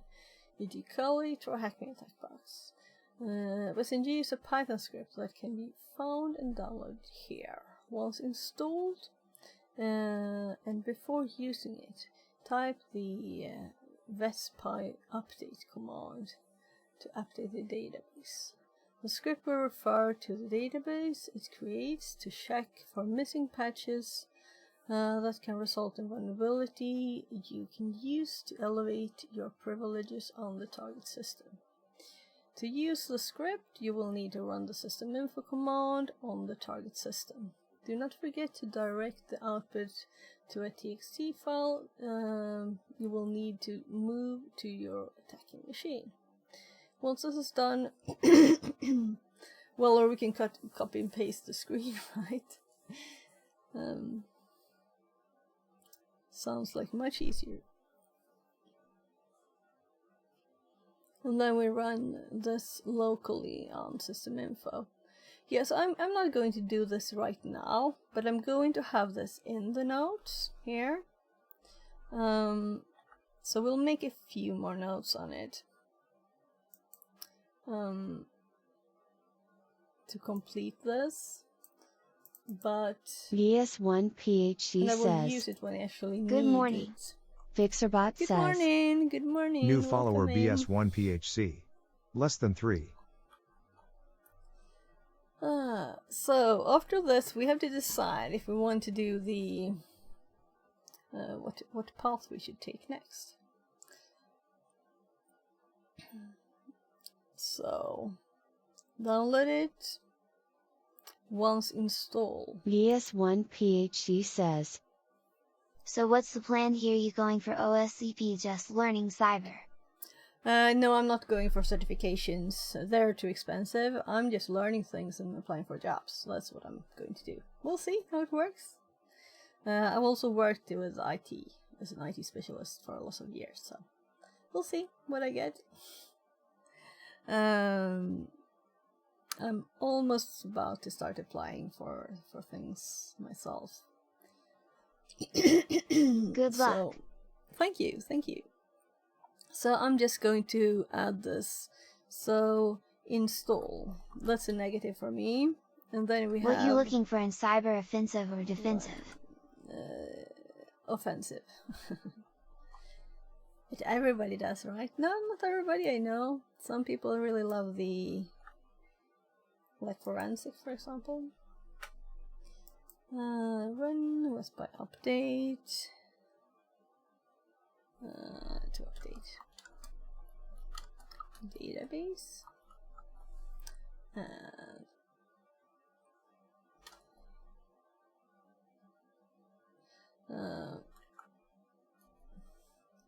Run.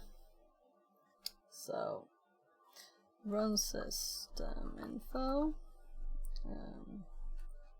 Let's actually put it here to info.txt whatever, and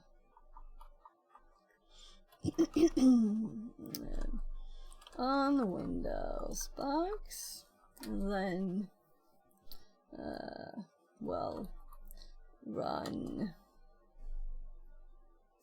They had another name, but I'm still copying the thing so I can type it tiny bit less here.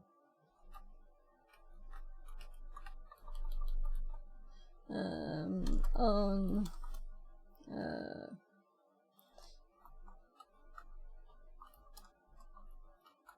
well, kind of obvious, right? On the attacker box. Just using the same as I did just above here. So what we can do before we stop this one, I think, is just to run system info and look at it. So oh, it's still going.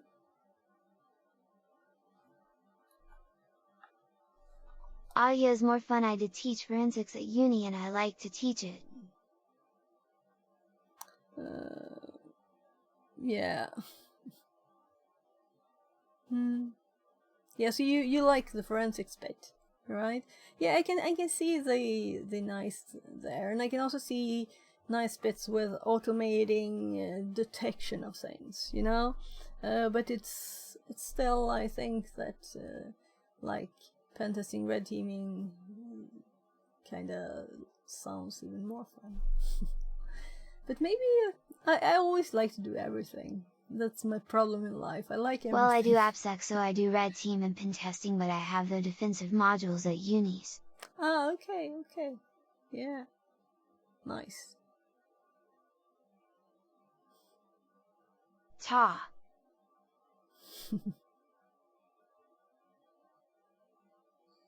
Torch, yeah. So,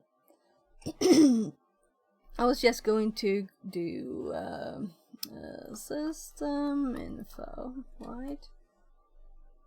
So let's see, how much information do we get from this? We get a list of the KBs installed. So what I'm looking for here, this box has service permissions we want to find. And this wouldn't help, you know, we wouldn't find them with us. There's no way that it could know, you know, if we run it on our box with this information. It could never find it. So I think I have a kid knock on the door. Just a sec. Knock it up.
Jag fixar det snart. Ja.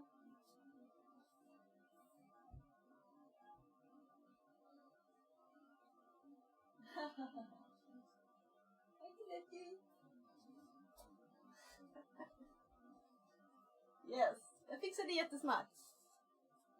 Thank you, Kevin. So, I'm going to help my kid a bit, but let's finish this one first. So, this one could never find what we were looking for, because it doesn't have the information needed. So, if you were looking for something, some other kind of thing, it might be enough. So there's no reason to run it here, because we know that this service permissions on files, on the service itself, and the path, unquoted paths. That's the problems we want to find here. And it won't find them. So, there's also Metasploit, but I've done enough of that for right now, I think. So, if you already have Metasploit shell on the target system, we don't. You can use the local exploit suggester. Yeah, so let's mention this in the notes. To list vulnerabilities that may affect the service. So I'm closing this one down. Actually, let's...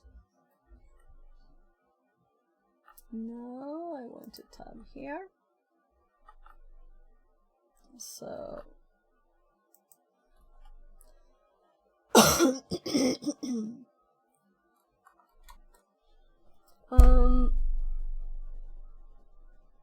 notes, and let's add, there's also Metasploit. Should we have it before scripts? Maybe. Metasploit.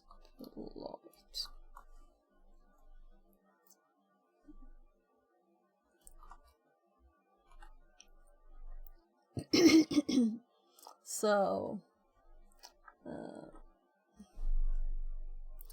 this is more like, oh right, it's double.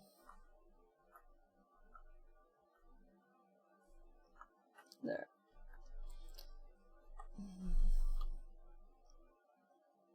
Well, just to mention it is enough, right?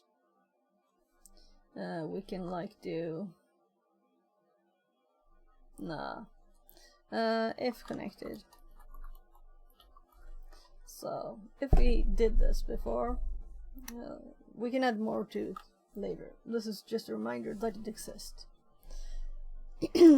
So the thing here now is that we're done.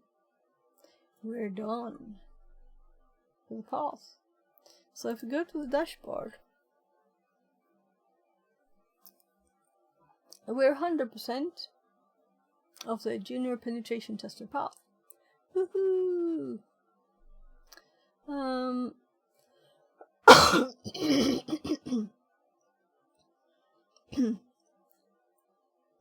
Yeah, so we can view the path. So first complete the pre-security pathway and enter the cybersecurity. And I also did the complete beginner, and then because I was almost then done with the web, I did the web one first. But we could now download the certificate here. If you want to. So the thing to do next is to select which one do we want to do now, and I'm thinking there's two options, and one of them is the red teaming and one is offensive pen testing. And I've looked at this one and it looks very interesting. And this one I have not looked at, so let's look at it. So, I think I did Blowing Kenobi. I've done this already. Well, I will do it, so we can just enroll in it anyway. I will do all of them. So now we can see what I've done. That's what I'm thinking. So these are done. This one is done.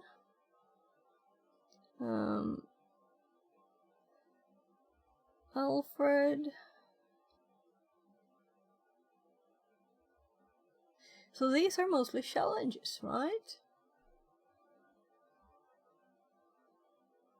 That's nice. Then buffer overflow.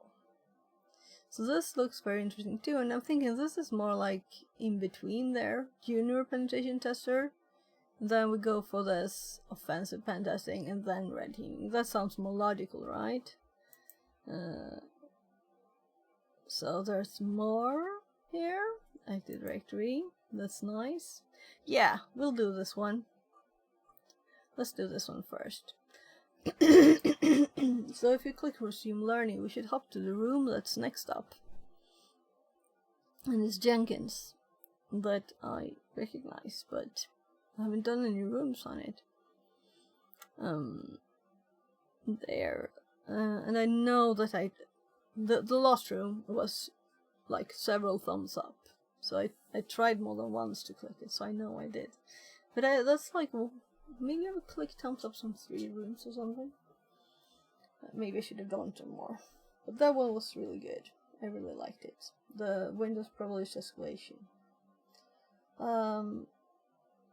So, I'm going to go make food for one of my kids now, and then in an hour I'll do food for the other one. So, it's a quick lunch making break here.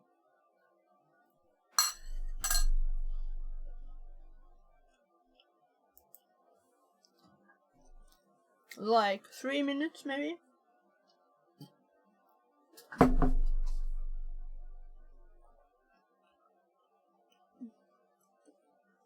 Yeah, so yeah, microwave it for 2 minutes. So let's say 5 minutes. Right, I could talk. Let's switch mics. There, so I can talk to you while I'm gone.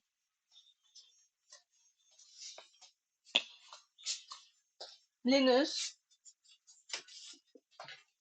What? har du ätit? No. Ska vi göra pizza redan nu? Yeah. Då gör vi det. Starta ugnen. Immediately put it on. Så du får ordentligt med mat inom skolan.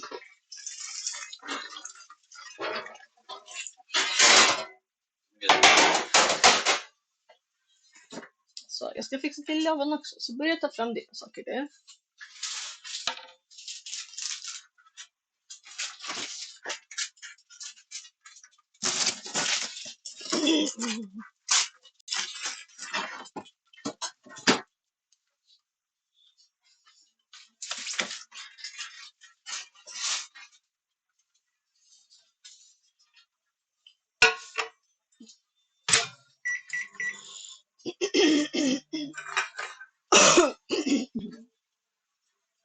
Så, we done so. Right. Du vill inte ha det här va, Linus? No. Nej, då tar jag det.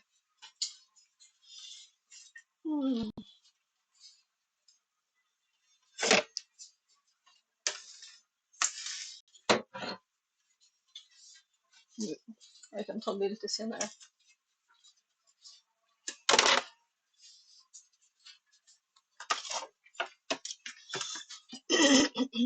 Sen när vi är på vägen från skolan så behöver vi handla lite saker, okej? Okay? Du vet att det är lite yoghurt och sånt där.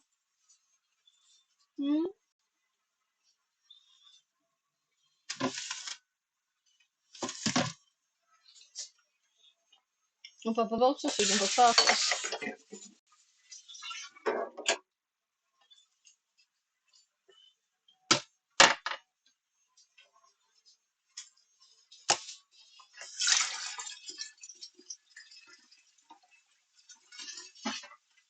Det är nämligen ledig dag imorgon.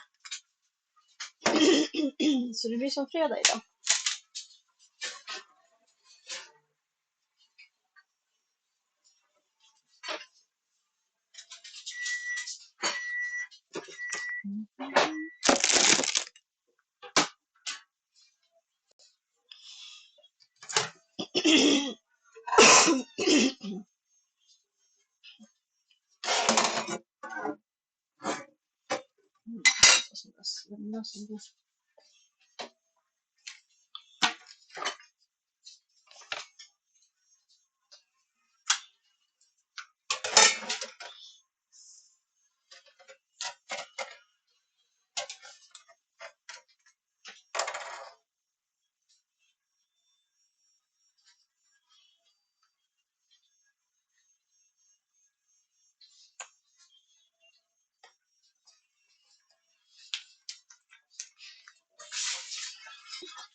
Okej, så om jag har på det här så kan du ha på det där då.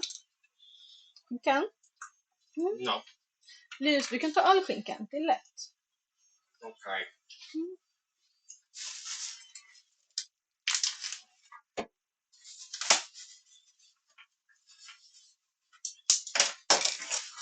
Nu måste vi kolla lite mer sånt där.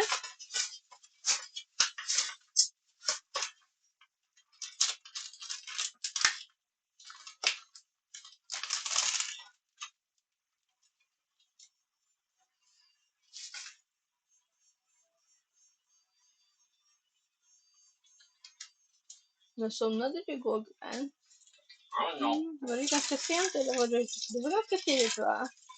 Nej, kanske mitt emellan. I think I went to sleep a lot earlier than usual. Jag tror det också. Men ändå så sov du ganska länge. Kanske var trött idag.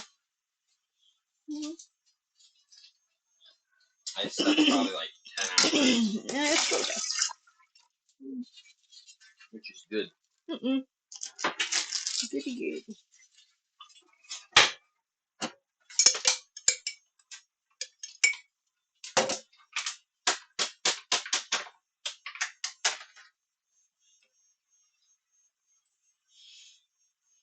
Har du tänkt på om imorgon, om vi ska åka till Ludvig och igen och Like, träffa that's the next Iris day? också? Yeah, I cannot go. Är det för kort tid? Yeah, and Det är slut på veckan, det är lediga dagar nu. Det är som helg. Och han blir jätteglad om du kommer. there's too much stuff happening around this time. Ja, jag förstår School det. ends his birthday, then my birthday, then your brother's birthday, then I have to go to all the way over there. It's too much. Fast det här är det enda barnet som fyller år som inte är hemma. Så, men det är du som bestämmer om du orkar eller inte. Nej, okej, då säger jag det. Då säger jag att du skulle vilja komma men att du orkar inte för det är för många saker med skolavslutning och allting. Vi får gå en annan gång, Linus. Det är inte så stressigt. De har ju byggt, de har gräsmatta nu istället för bara massa grus och så. Bra va? Ja. Fast man kanske inte kan springa och spela fotboll eller så än. Jag vet inte, kanske. Det är nog 1,5 vecka eller så.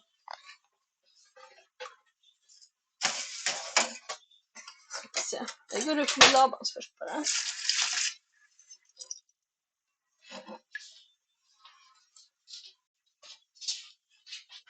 So I'm almost done.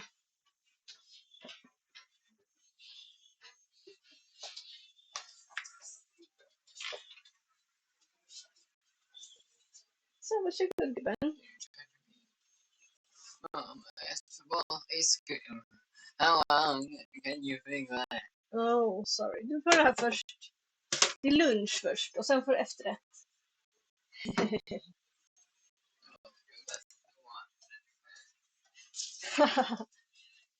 And new glasses.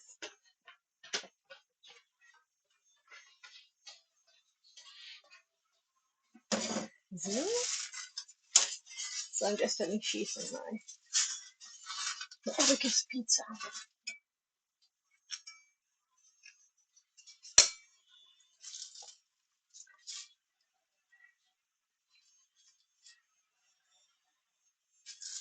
There.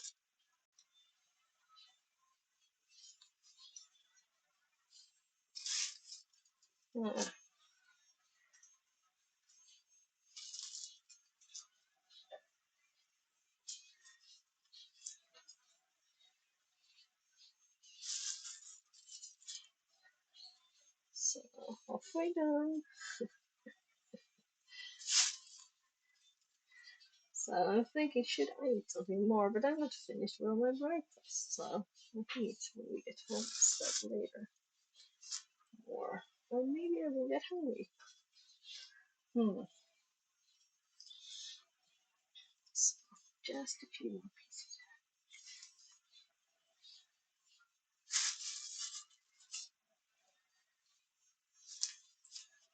Så Linus, ni kan sätta in pizzan.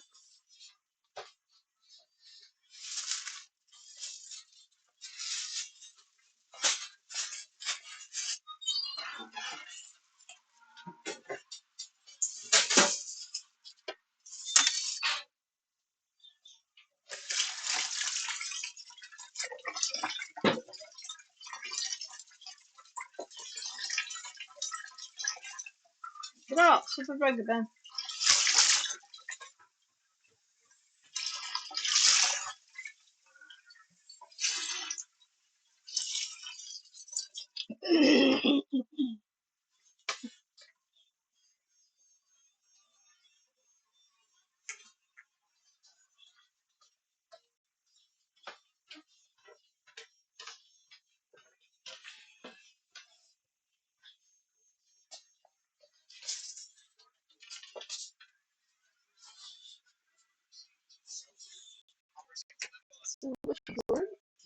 mess up so much again. What's that? Never mess up so Jag tänkte luncha, vet du. Labba. Ah? Nej, inte just nu, gubben. Jag gör det lite senare. Jag sitter och jobbar.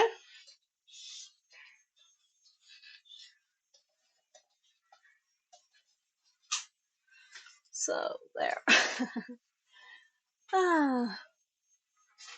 I'll close the door too.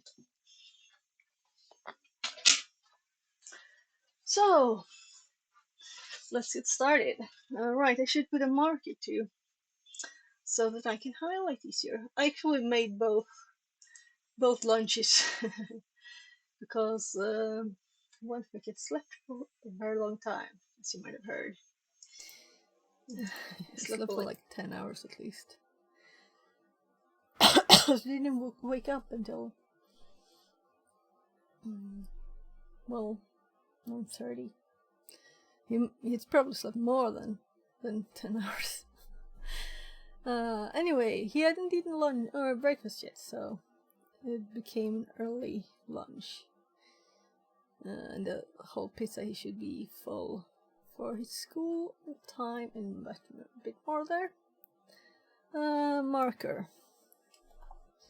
Marker there, so we have a marker, so when I highlight I can find the spot without having to look through a lot of video. So, steal a mountain.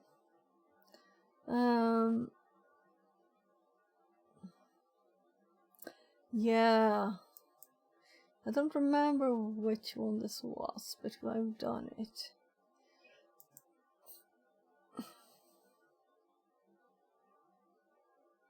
Narrate the Windows machine.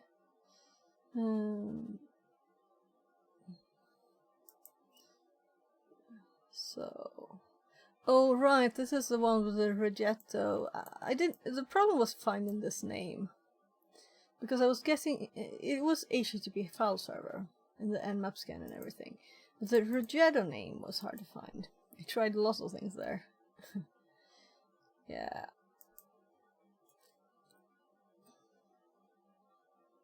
I actually found it when I searched for the CVE. Then I found it in the web page afterwards. Like tiny text somewhere. Yeah, we did it twice, once with Metasploit. So for both, for learning. So, knock on the door again.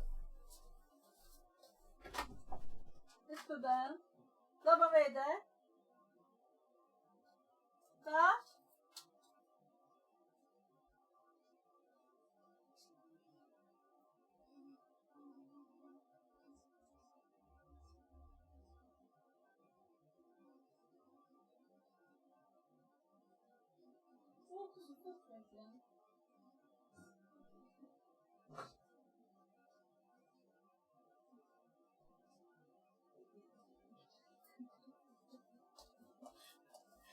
So, let's see that one of my kids finished quickly.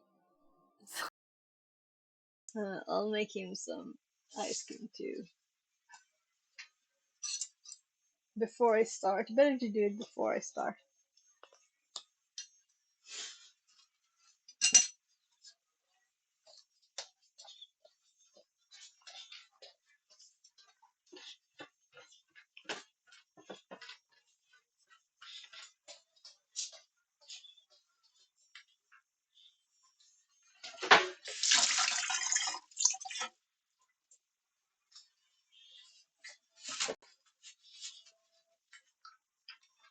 So this will be quick.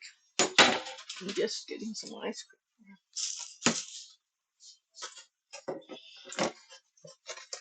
It's kind of warm here still, so.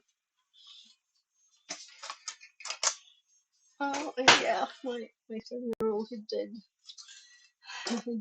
put all the dishes where they're supposed to be. Good boy. So,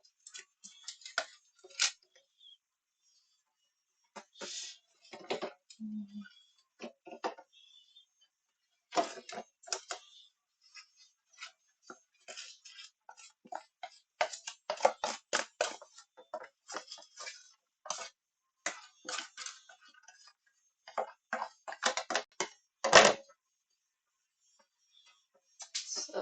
that's one aspect.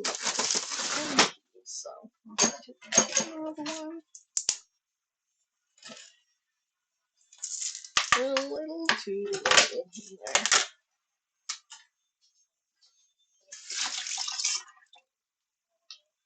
Right, we should increase the fan. I don't know if you can hear it, but I'm increasing the kitchen fan there because I don't want the pizza heat in the house. It's warm enough. Oh my god, this ice cream is very hard. Cold. There.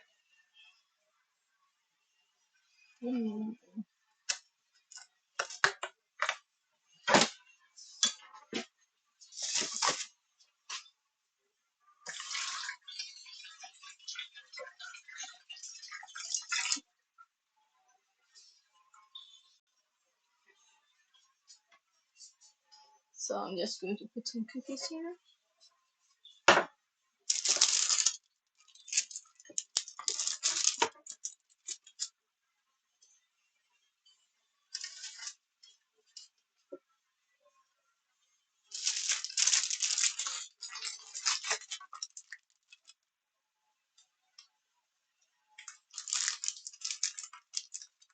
So some things just melt in the heat. There's a chocolate anyway. So chocolate area on my hand. Yeah, well, fingers at least. So this one. Oh, those are kind of hard now. Let's see. I think that's all of it. So I'm just going up with this. There we go. And let's get started.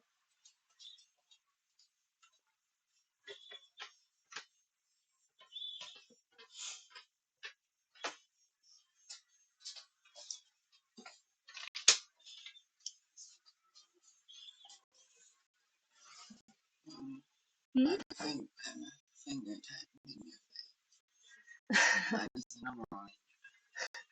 Okej. Cool out. Jag fixar lite vatten till dig, okej? Jag vet inte. Okej, jag tar ner grädden också.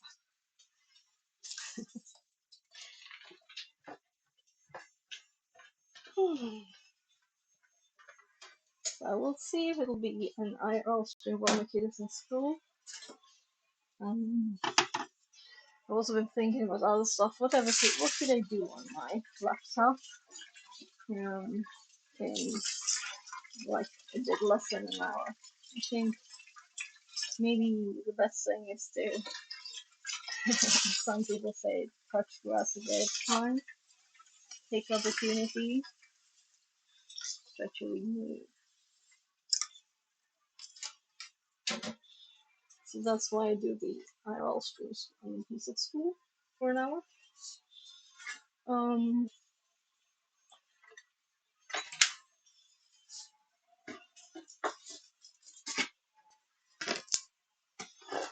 So I think my 16-year-old has been awake for a long time now.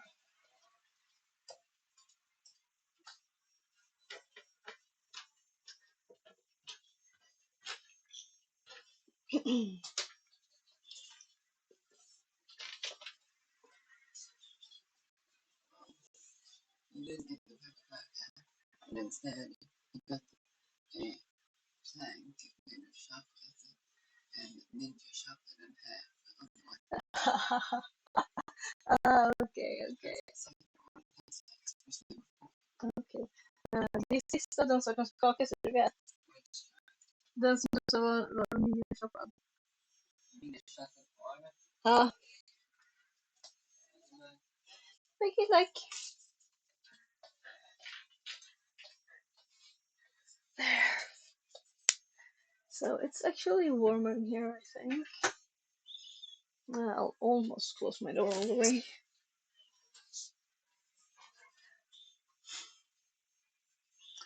So, my nose is just...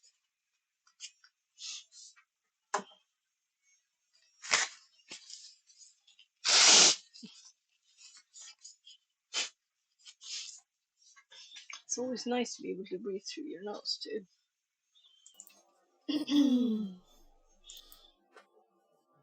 There, so we're back on the mic. So let's go back and look at the... Okay.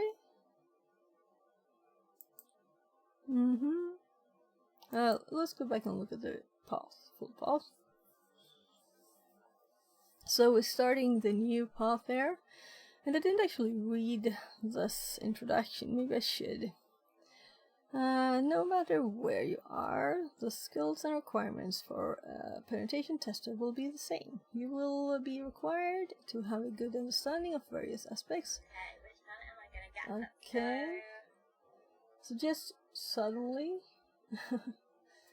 my phone stream control app just popped up an ad.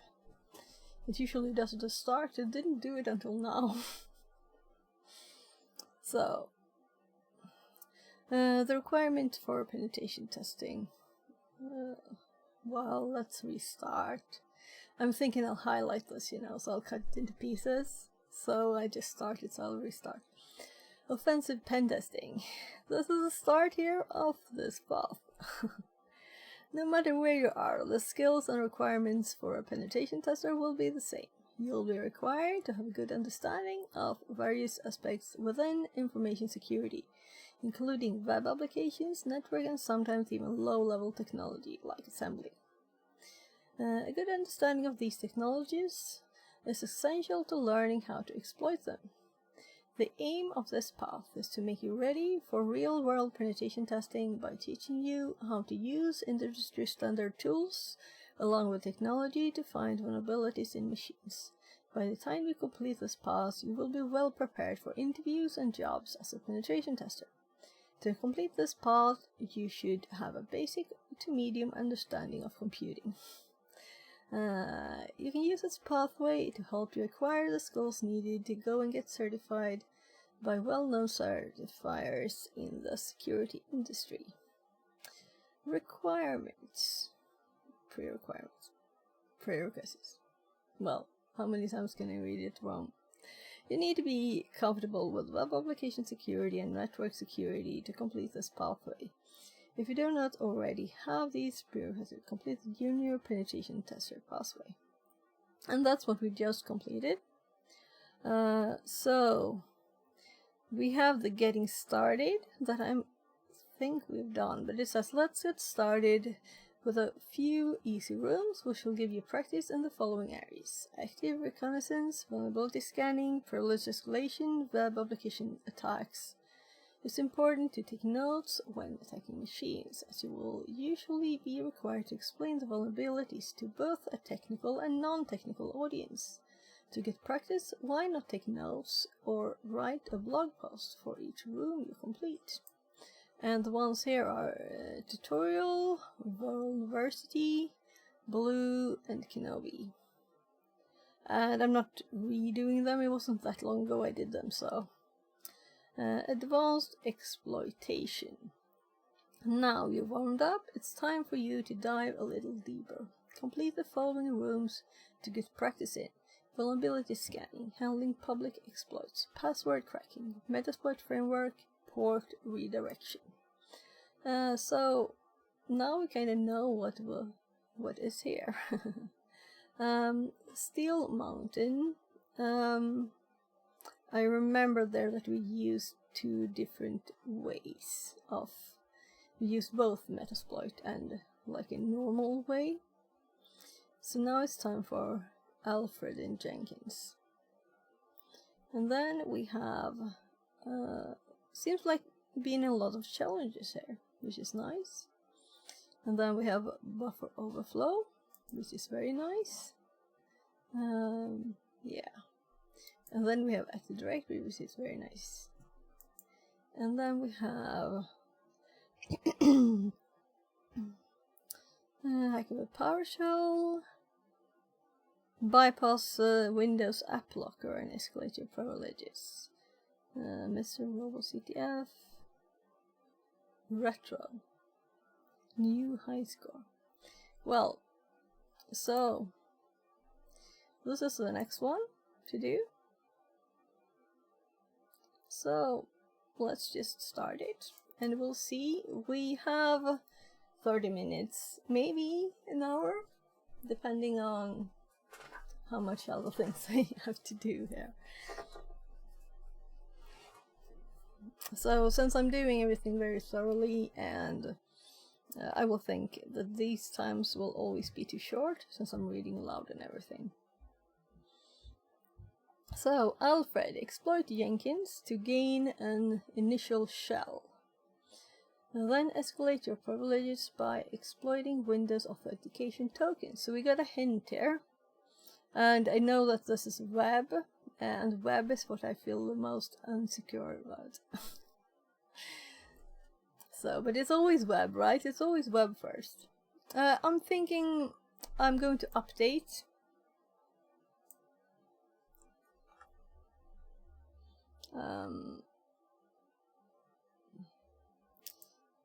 the title. It's no longer Windows Privilege Escalation. This is Windows.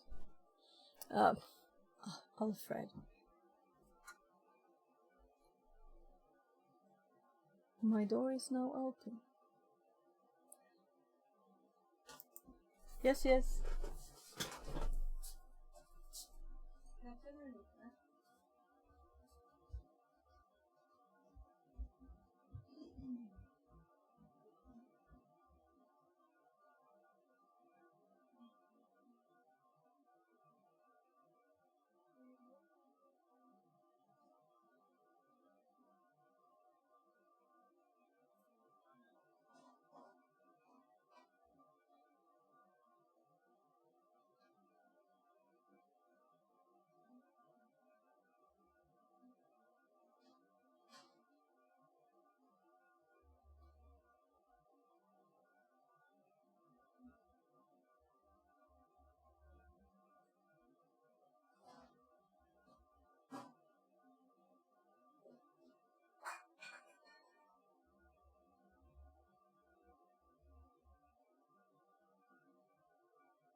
So my youngest, he had some problem with the drawer in the oven. Yeah, let's switch. Oh, my headache just went boom there. So why headache?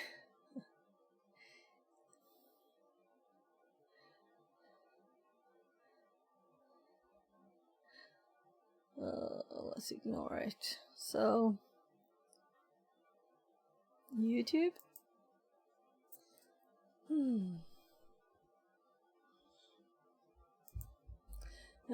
I'll have to find a way to do this better, you know.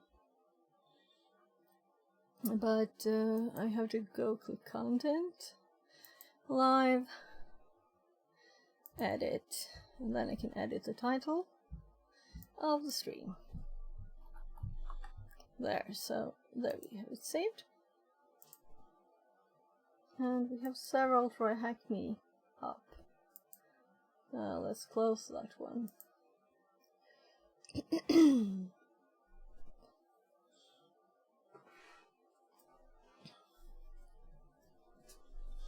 There, so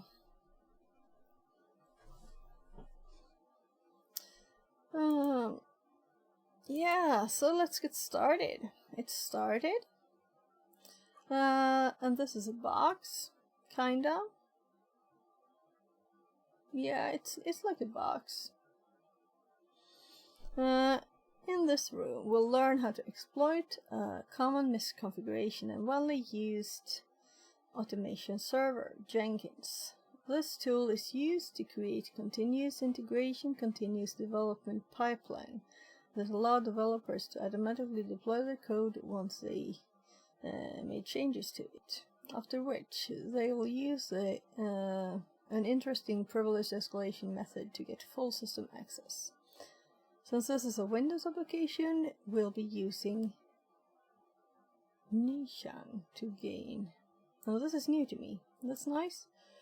To gain initial access.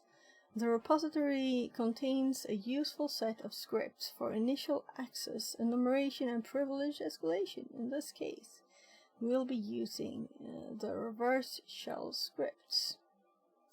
Okay, so a new resource, I think. I might have it.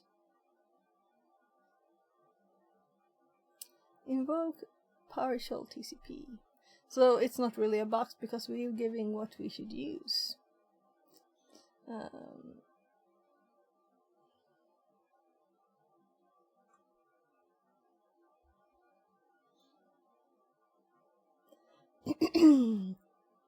There, and this needs to go to the links, but where?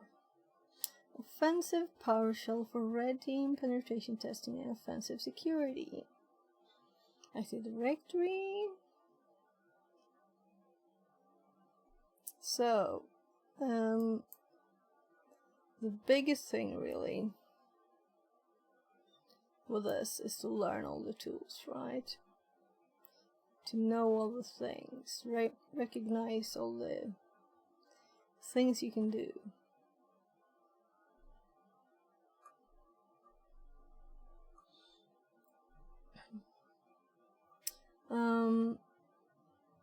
Yeah, 11:30. So the actual planned stream end time is 12. But now both kids have food, but I need food too, so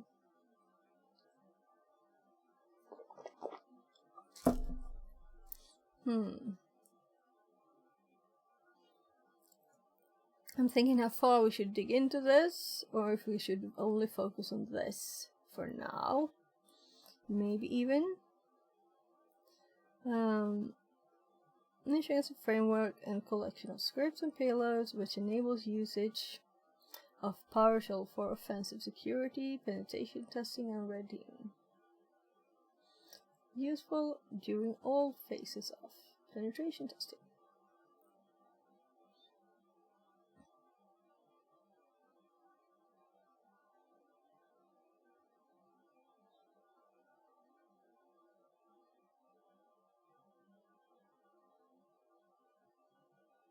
So, import module PSN1.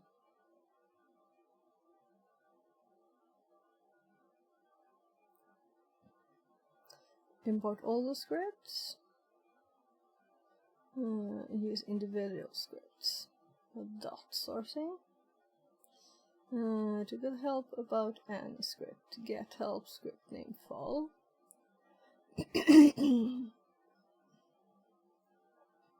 Note that the help is available for the function loaded after running the script.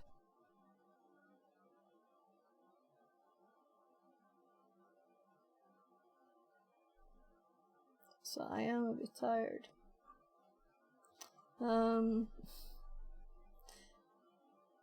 I think I watched like a cybersecurity stream at like 10 to 2 or something. And I had set to start streaming at 8. Oh, so it's all my fault I'm tired. But I'm starting to feel it now. So let's start making notes, and let's start just exploring the bugs, ignoring their thing, right? Because we will use that, but let's just do what we would regularly do first. Let's make box notes for it. Alright, it's on the wrong screen. So let's actually, that makes me confused here. It's a new folder, Alfred, and new note 0, info, and did I copy the IP? I did. And new note 1 nmap. So let's, we have the IP. Let's just clear this and start nmap on the IP. And then I can sleep a bit now.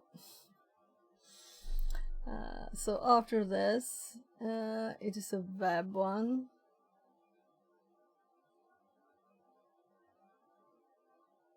So let's see what it looks like with GoBuster, right? Before we even look at the site, or maybe the same time. We can make a note for that. Oh my god. So then I'm assuming we'll look at the web.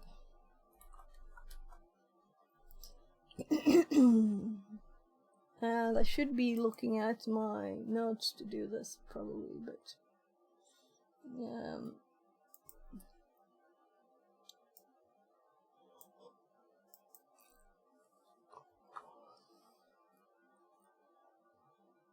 right, we want burp. We want burp now.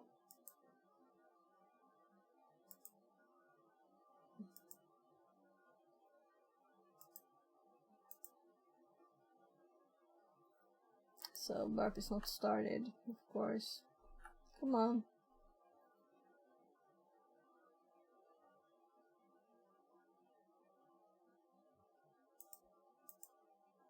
It's kind of slow.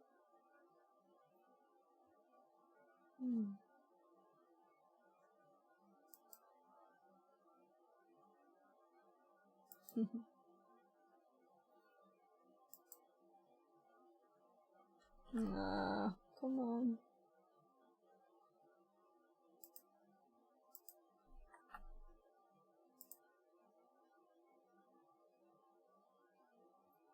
So, okay, so now we know what Alfred it is.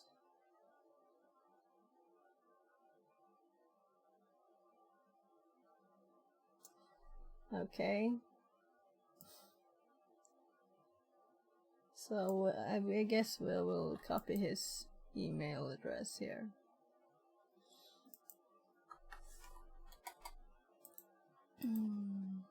My god. Right click. No, not selection source. Well.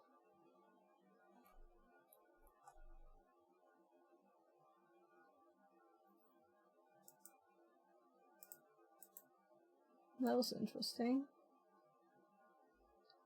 So we didn't actually get the full thing.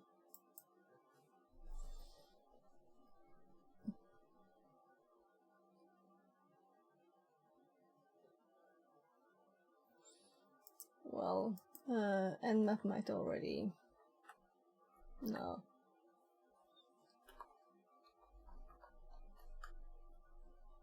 You never know, I noticed.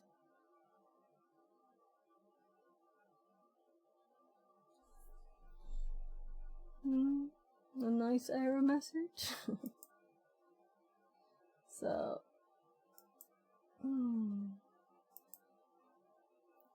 I feel that this takes a long time today. It's usually quick.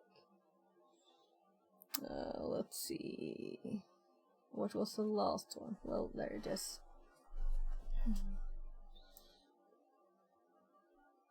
So... Copy.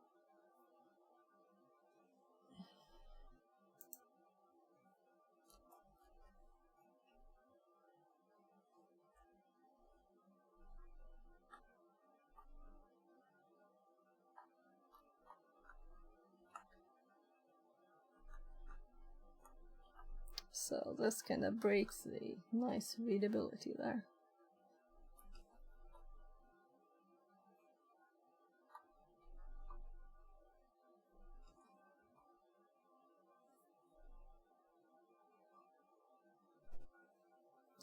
I made the wrong one.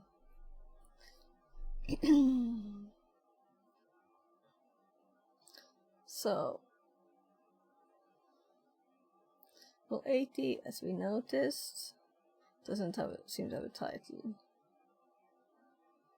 Then we have 3389. Alfred.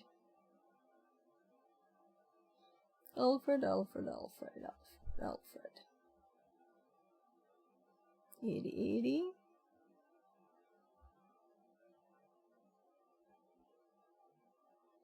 So,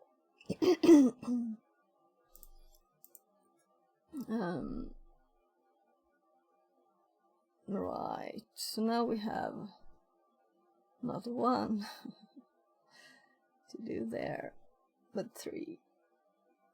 Oh well.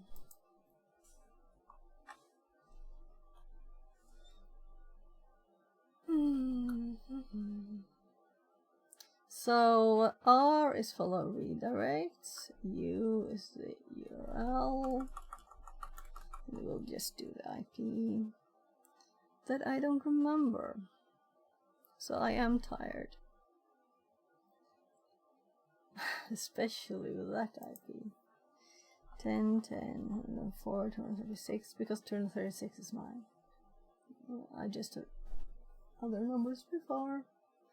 The word list, the threads, and the E is full paths, right? Extended file names or something. Should we look for some kind of files? Well, this will be the tiny site. I don't think there will be anything here. But I'm thinking while we look, why not let it do something, right? So, 10, 10, 104, 236, colon, 3389.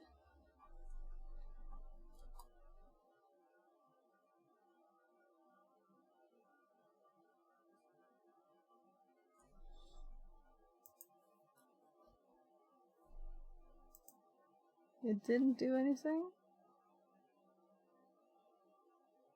It's just slow. So let's also try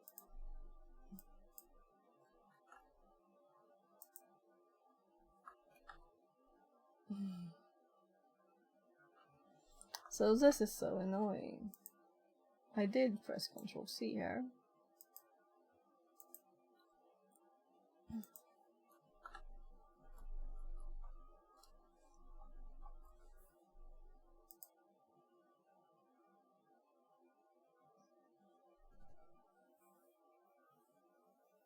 Hello, Jenkins. So, from person to F.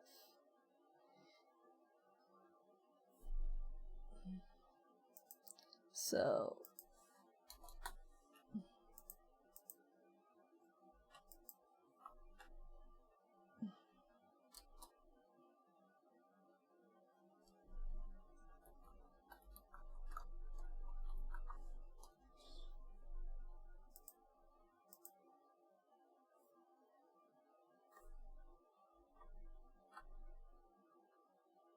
yeah, I don't think we'll find anything. And I don't think this one will work. No. Just testing.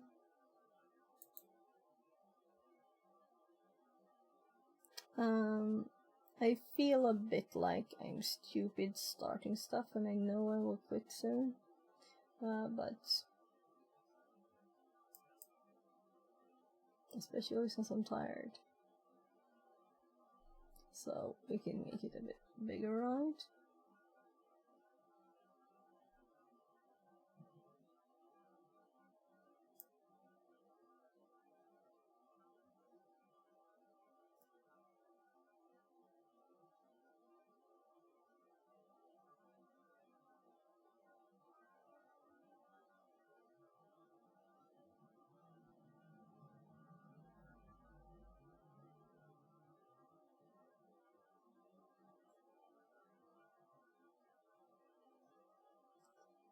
Name logging action J is GIS security check.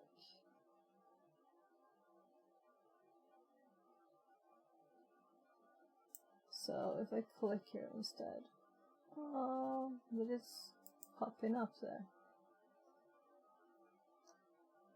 Submit, sign in, submit button, text, JavaScript. And doesn't get element by ID focus or check event. Remember me, click.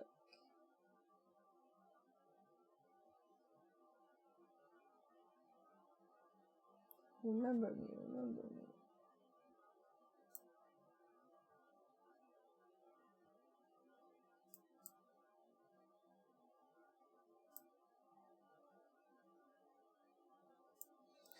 I'm so tired now. How did that happen? I wasn't that tired before. Right, also we might turn off the dark mode.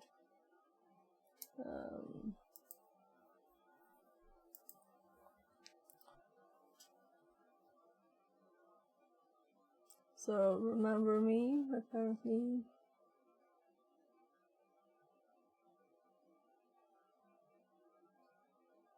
So I would like to just try stuff. We have so much new things to try from the lists I got the other day.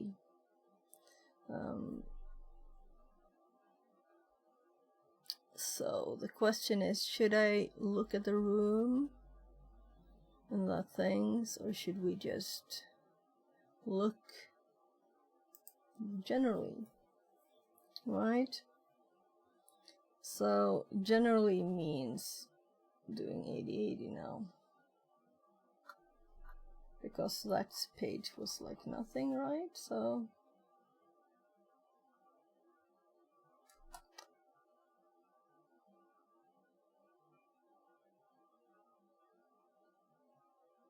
right, is it this way? I think so.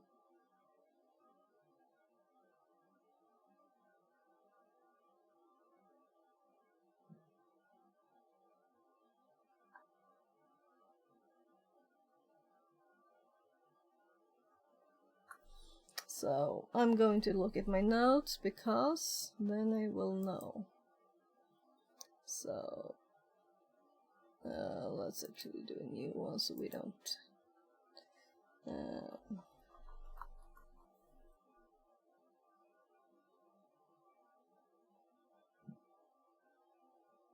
all of the 2 Go Busters.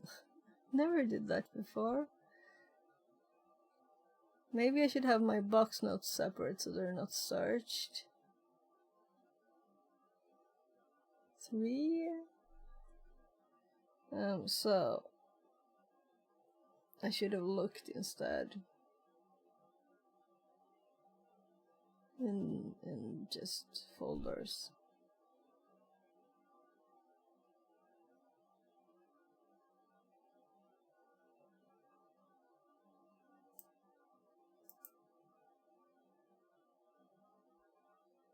Oh, no. Here it is. So I should have looked in my web exploration fuzzing GoBuster file. So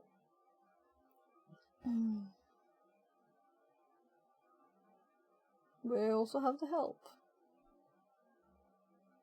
which is also broken by the formatting.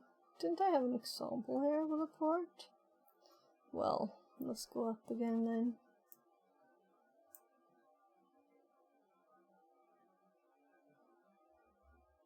So I did actually get the start here and things first.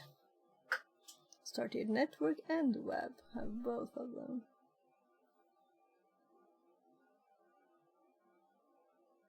This is the one that we had up in the history. Yeah.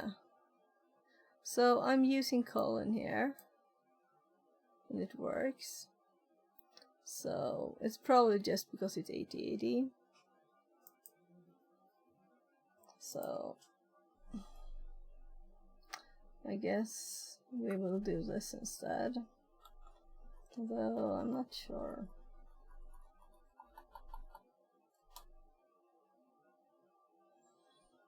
Oh.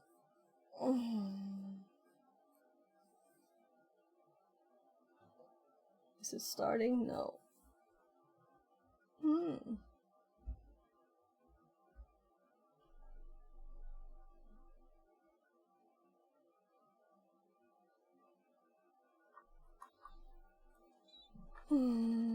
Oh. Too much Windows.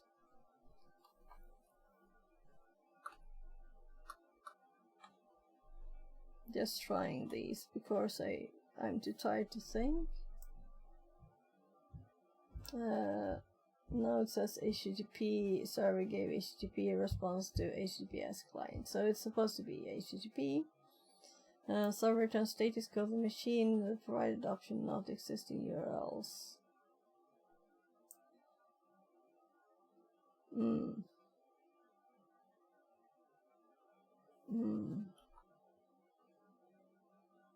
So I'm thinking, how much do I want to do now?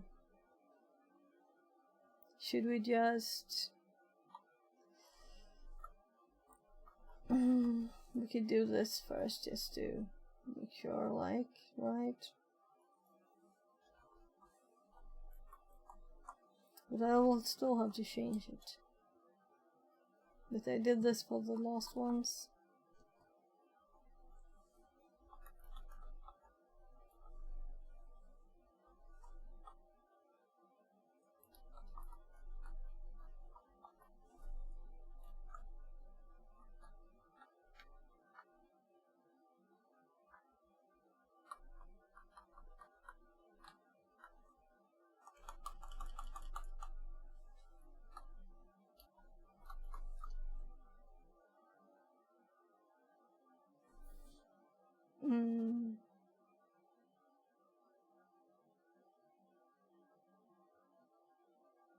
Oh my, of course. I didn't even put the THM there.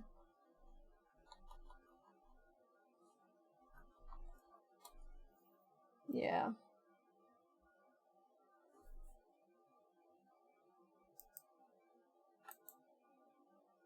Sometimes it works and sometimes it doesn't work. Anyway. Let's just do something. But I think I'm too tired, to be honest.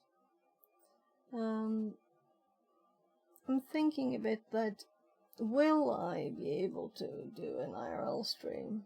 Maybe that's what I need to get awake, but also I didn't really sleep. I slept like 5 hours maximum in warm weather with a window open that I should have had closed.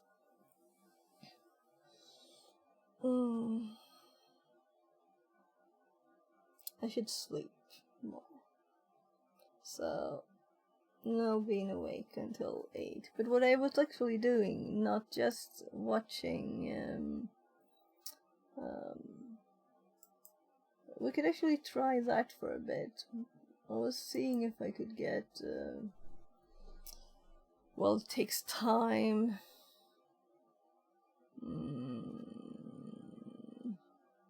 Let's do it anyway. So, I will continue with this one, but I'm thinking I need to be more alert.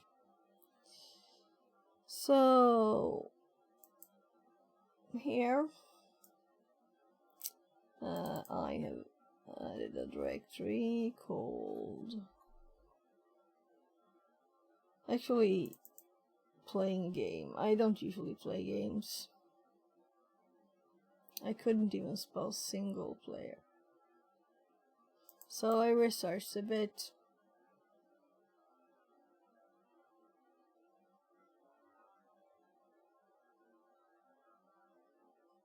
So it didn't start when I used the batch file I got from just putting stuff together from watching like 3 YouTube videos and using just a bit of logic. But this starts if I just start it from the command prompt, but it kind of ends abruptly without actually finishing. It just was on all night at 40% processor power, knowing nothing. So there might be also that my computer is a bit old. When I started later, it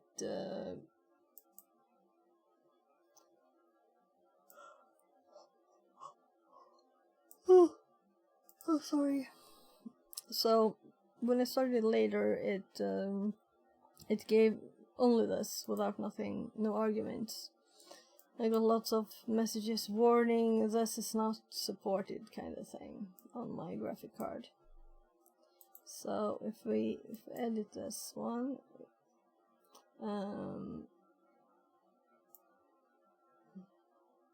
what we could do is to use the original file, and I still have the zip, right? Let's see. Open another one. So what I'm currently hopped to was something that doesn't take any brain power for me, because I was too tired. So this one, I downloaded this one, I haven't even opened it. It seemed to be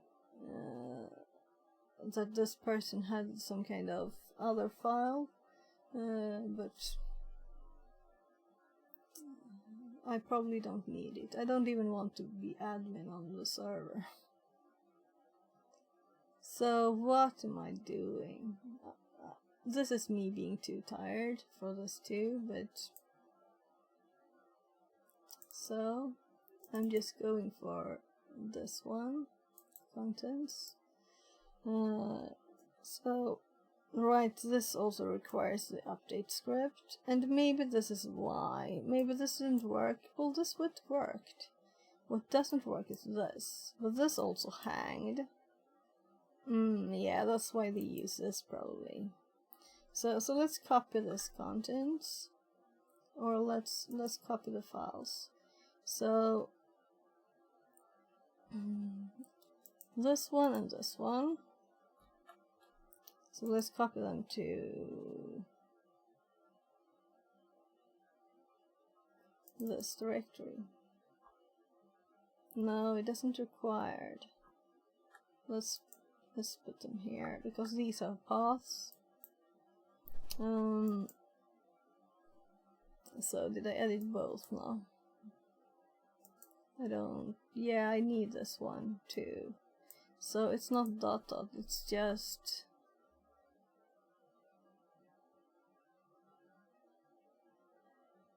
I'll have to type d colon. We'll do a full path.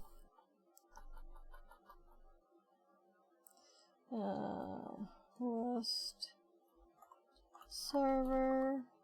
And I usually don't play games, but I'm thinking that I need to do something else, you know, than just study, because I'm very focused on that and I don't want to like get tired of it or anything.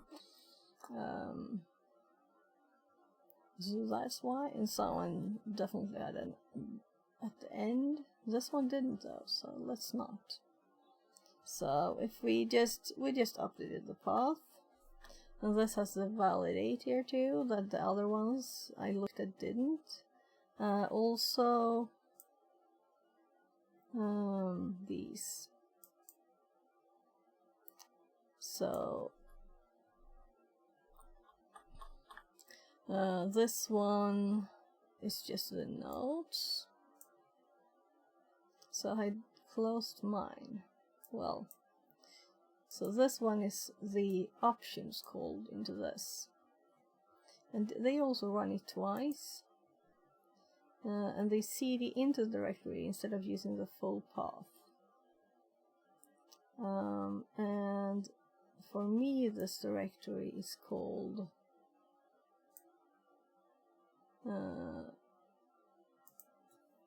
Steam cmd, and this one is called server.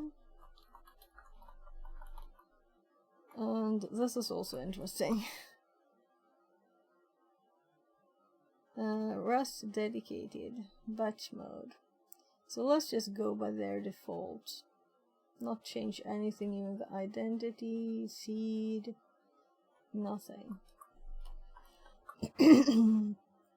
It's a log file and auto update.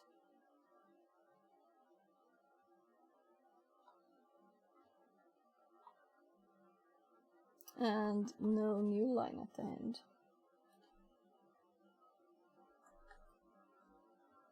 So then if we run this one, I'm actually going to double check all the paths again, because I don't want it to download all the things.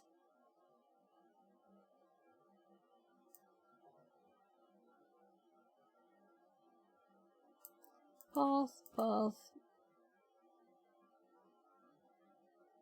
No. It's in the same one.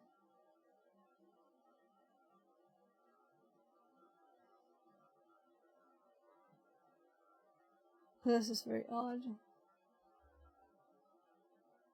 I'm leaving it as it is, but I'm assuming that this will not run it. And it is in the same directory here. So it can't find the file, because there's no file there. Yeah, but we went into stream cmd here. Yes, okay, sure. Yeah, so, yeah, I'm tired. Too tired. So let's run this one and see what happens. This worked fine. I just ran this and it installed it all. I tried several things. It also downloaded this, as it should. It's just the starting bit that's funny. So if we run this one first to compare, so it stops at the prompt. It's not supposed to. So I have to say quit manually for it to continue. And then it stops at this place for hours. Nothing happens except for that there is processor activity 14% on this for eternity. At least for all the time I was asleep this night, like 5 hours. So if we now instead run the original one, let's download it from their page. Let's see.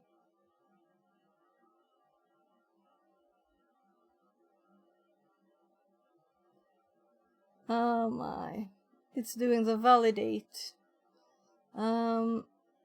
Apparently it didn't do it with mine. It should be kind of quick, right? So this is my process, my brain tiredness, be able to do things level right now. I'm very tired. But anyway, the game Rust looks great. I mean, the aesthetics, to collect stuff, that's my thing. If I'm going to play a game, I want to, like, build and collect things. I don't want to shoot people. Well, I can, but I don't want to be... The worst bit is actually not any of that. It's that things are reset, right? So let's see now.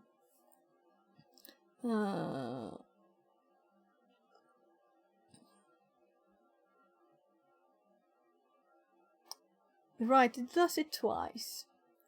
So I'm thinking, oh yeah, it's continuing. It did actually continue, but it does it twice? Why does it do it twice? That's one of the reasons I changed it. So this file runs the same thing twice, and this validates the whole directory. But also, what I found on other places, and that I put into mine, is using them like this. And I did have validate in here, and quit. And it didn't validate and didn't quit. So also the validate has no plus. So, because it's part of this one. Maybe I need to do something else there. Whatever. It didn't work. So we could just send another file in there and it will probably work. But this, I run this and I did do the quit. But it didn't do the validate. So now we're stuck at the same place with theirs. So the validation was not really necessary. It's just like whatever, you know. If something not working later. Oh, look, it's actually happened something now. I've never seen this bit. It was waiting for eternity. So HDR render texture not supported, disabling HDR on Reflection Pro.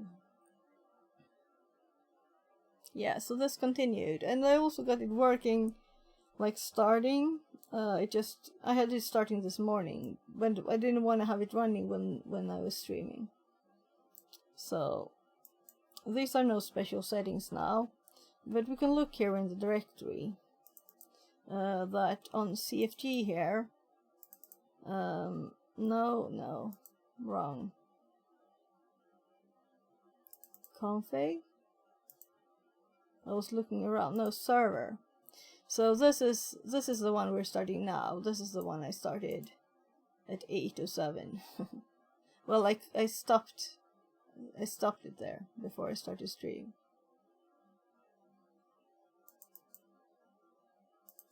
So this is not finished. Let's see how this one goes. So CFG. So I want to add configurations, and I'm not sure what the difference is here, but let's compare them. So this bit I don't think that did any difference.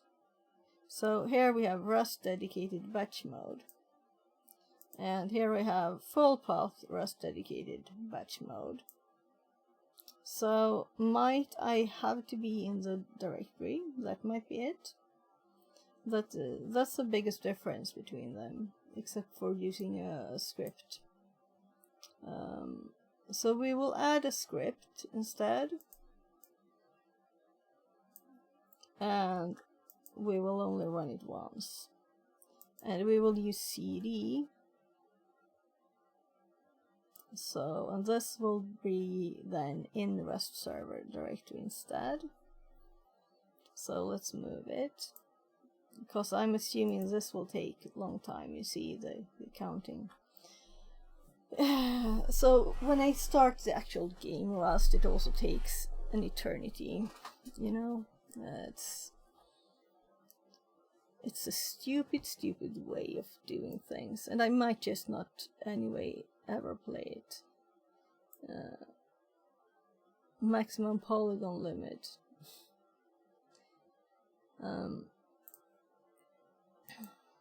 So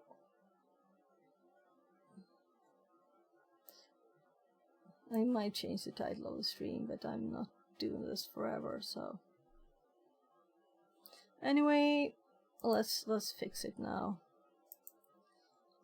Fixing things, that's what we do, right? So we have these two. Oh my god, I can't go back. I clicked so many things. So in here, I put my bat files because that way I didn't have to CD. And I thought that was nice, but also it didn't work. Because I think we need to be in the directory for it to work. It was probably a thing. So let's also, this update script, this is actually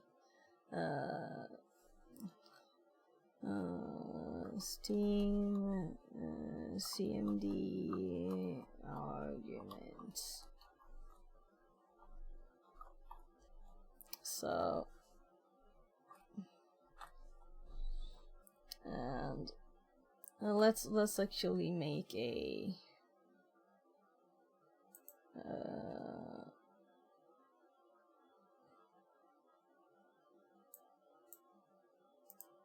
copy of it like that, so I don't destroy my copy. And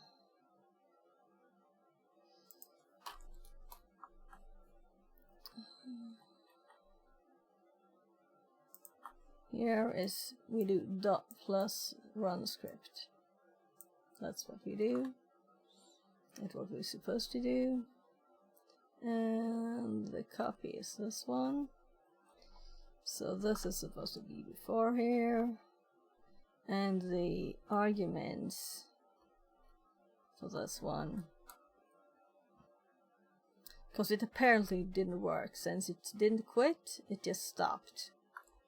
It read some of the stuff, but it didn't manage to quit. So it got stuck.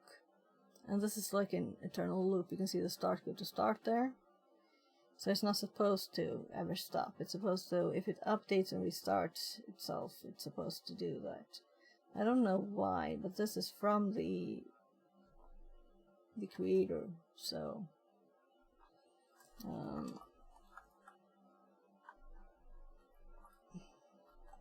so now we're going to make sure that those are in there. We're going to instead CD to this one, and we don't need this bit actually because we're in there already. And then we CD dot dot, and we CD server, and we delete this.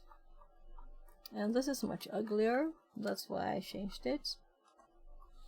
And we don't even need these characters because it's Windows.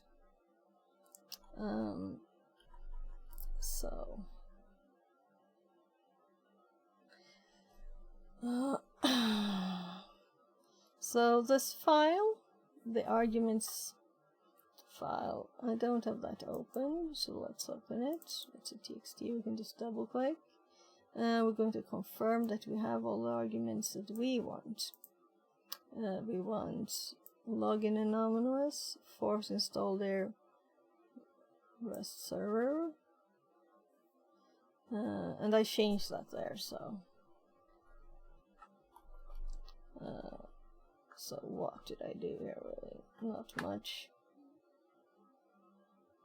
Then we have the update, and this is the ID of the Rust application. And then the quit, and that was what failed. So this way apparently worked to stop it again. And go to the next part here, because it was frozen in the end there when I didn't do the run script. So Rust dedicated. We can close this one again. It is okay.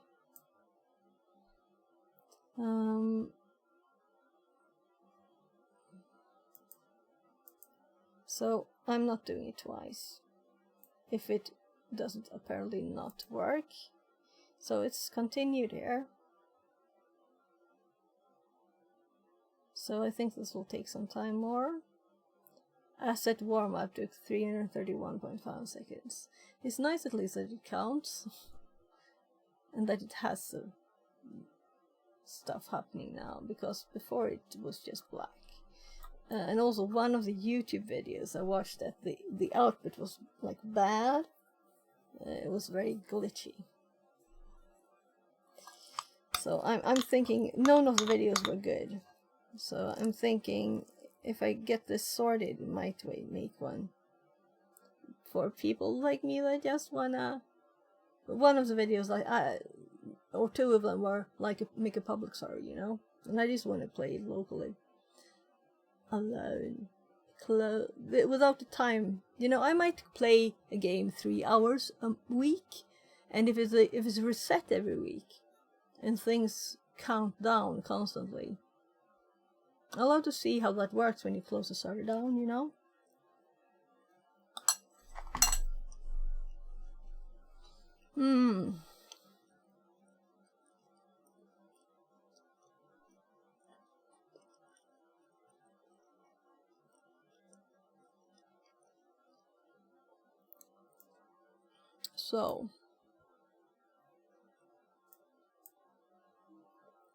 So this one has a lot of ports, but they're not really necessary for me because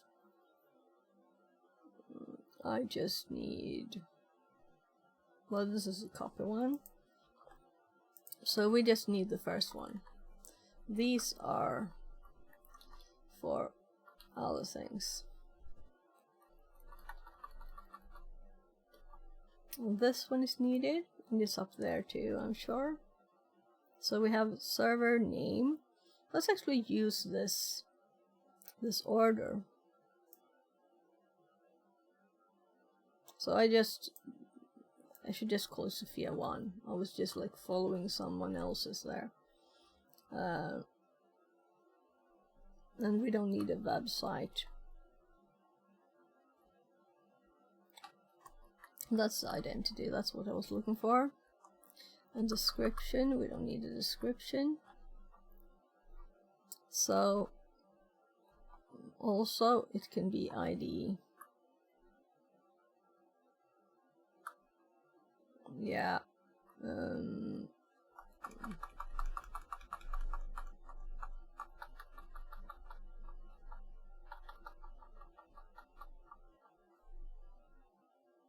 Yeah, and we want just one. So they have this order set as, yeah, right, I did the save interval too, which I didn't see anywhere. I just found it somewhere, not in any context.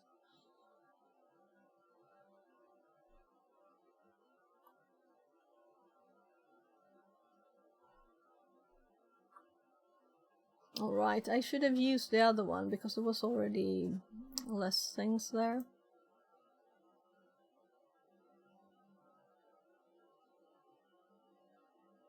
Am I blind now? Here, server identity. Oh gosh.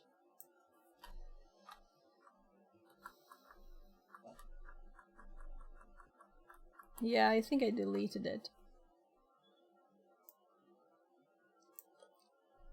So, batch mode, then plus host name, Sophia1, and then server port, and then the server identity. It's in the end of this one now.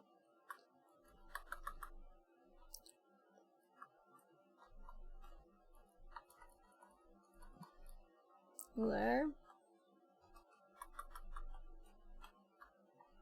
So we have server identity as this one. And then we have server seed. Now let's do their seed at the same place. And of course remove the other one. Oh no. This is Notepad. We have one undo, at least. There, so server seed, and then it is log file output auto update. It's not the server level even.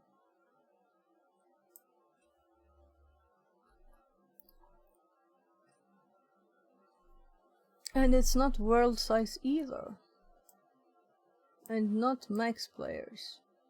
My goodness.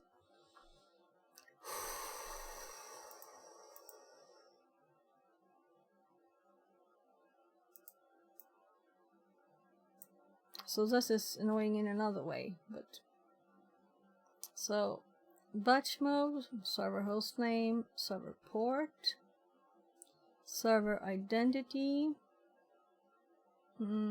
server seed, and then server world size, max players, save interval, we just delete. And then we have the same kind of thing, they have just the things edited. So I should have just started with theirs and changed the two things instead, right? So the thing is, I will have to redo this, but let's see if it starts. Or maybe I'll just not care about the names.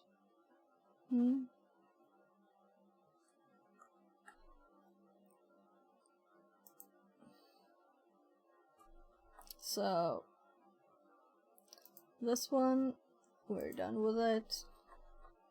This one is the old one. And then we have this one. Oh, this one should really be number 3.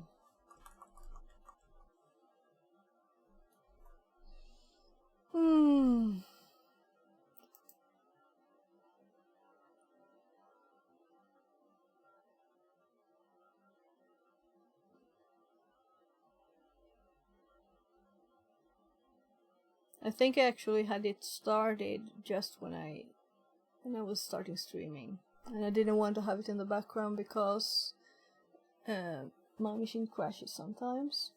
So I'm actually going to close the VM now for the poor machines. So save here.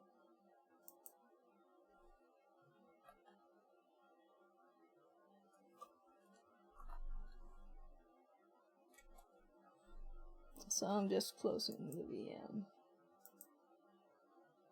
and closing VMware. So there's also information about making yourself an admin.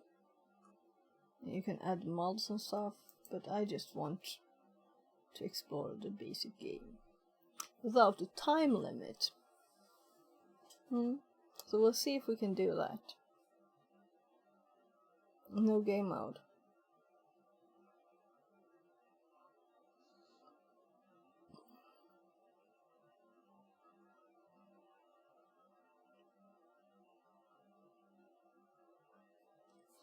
So let's open up Task Manager so we can see. Yeah, I think it actually just started. Here. I think it started now.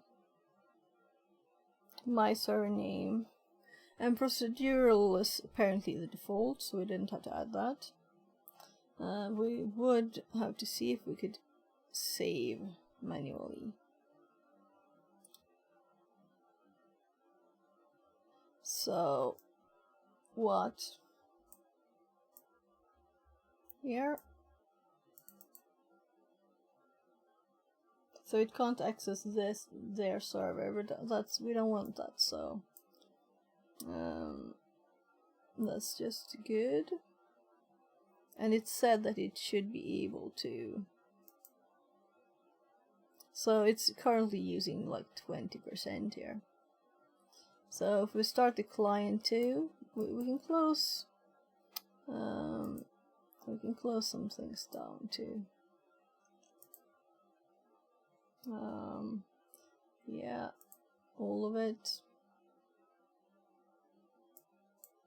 The TTS we want.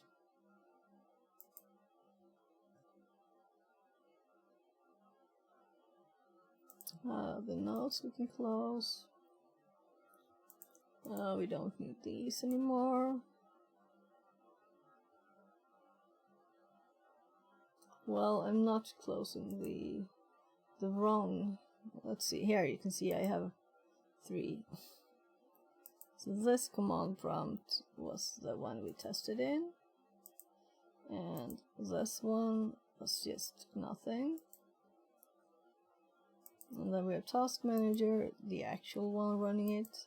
Sammy for streaming, StreamBot, and OBS for streaming. TDS for streaming, Tool Commander. I took a backup of my site there.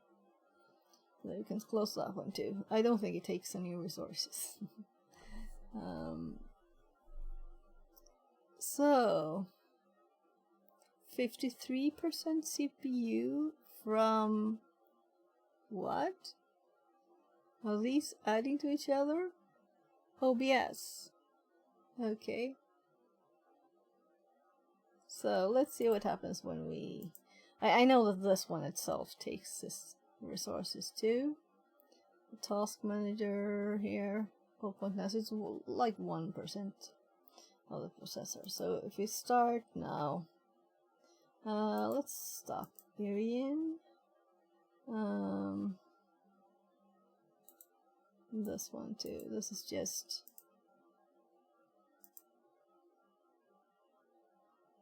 Oh, right. It was similar to another one. So if we start Rust now, it will also take time. And this is so annoying.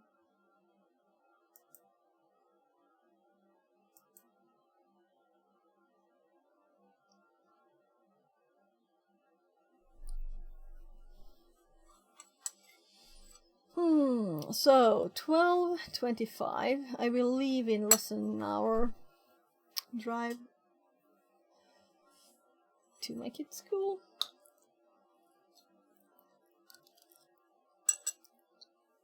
Again.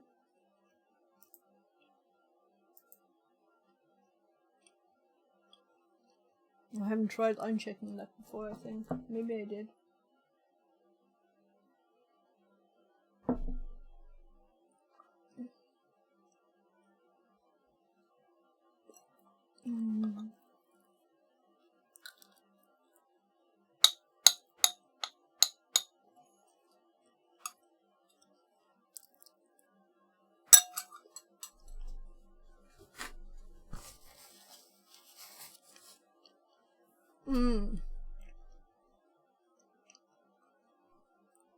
I forgot one. So in here,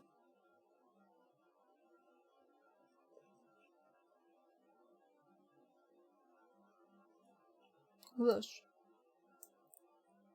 we need to do. Client connect localhost.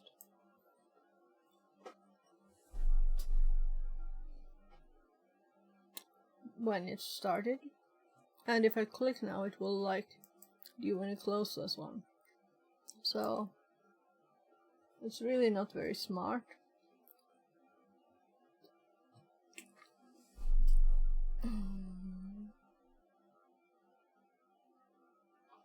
So the last time I paid money for a game, which I did for this one now when it was half price, it was probably 10 years ago or more.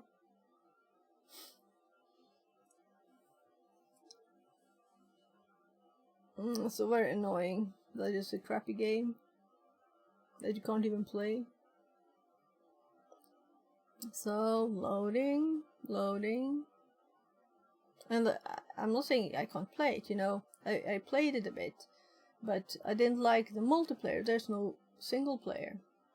And I didn't really mind the multiplayer bit of the multiplayer. It's that the servers are like 7 days or there are limited times. And I want to play. And if you build something, it will like degrade. You will have to put resources in the building and it will stay from that. But I want to play very seldom, so I might want to play like 3 hours a week or 3 hours a month, you know? Also we have music. So it wasn't laggy or anything like that even. It was okay, it was good. I like the graphics.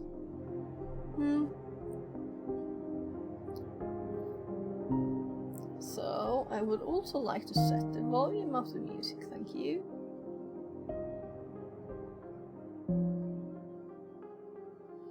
So let's have OBS up here. So let's change it. Sending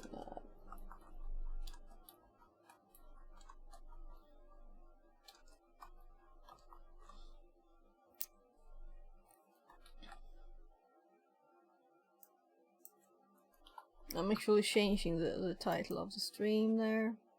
But I'm not going to open Firefox to do it for YouTube. YouTube will have to survive with the wrong thing. So now we're supposed to press F1 and I type this here into the notes, but I can paste it. So attempting to connect.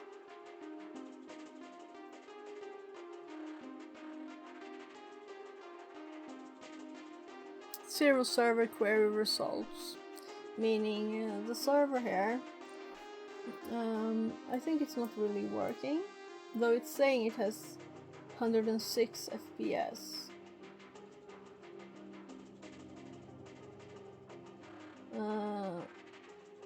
Yeah, it's not open to the internet, and it's not supposed to have to be.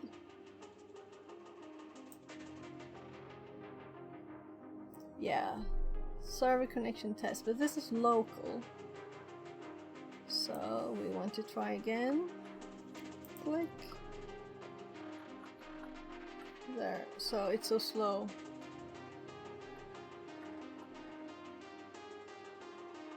We did delete. Backspace works, not delete.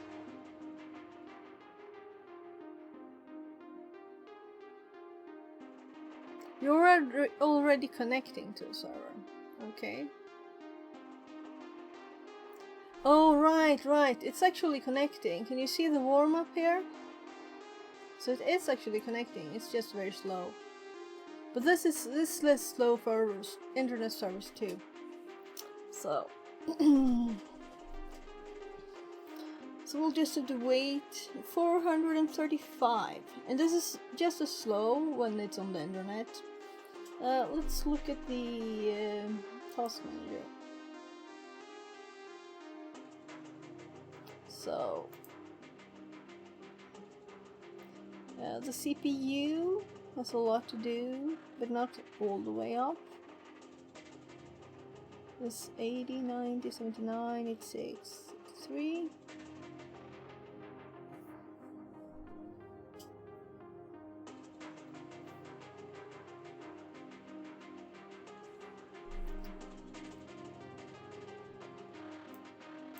so it's 12:30. So while this starts, I will go and get something to eat, and maybe it will finish.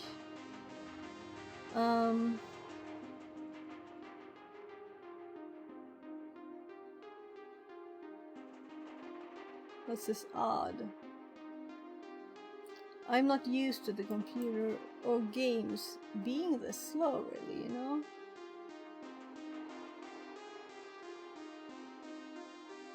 I think it's sped up.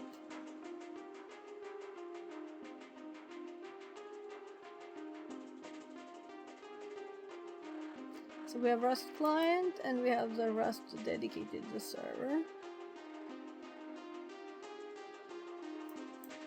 Oh.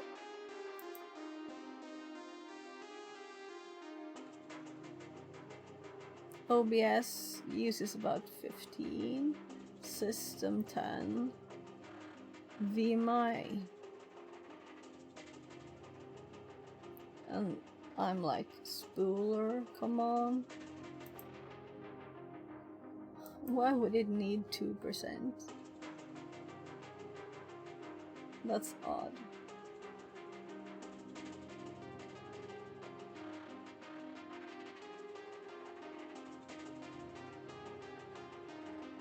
Then we have Chrome with a TTS down somewhere low.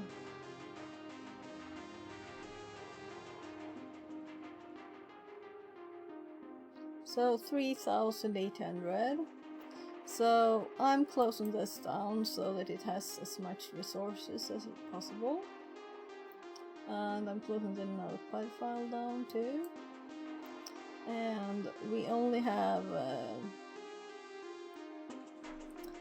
we have TTS, OPS, StreamerBot, Sammy, the server, and the client.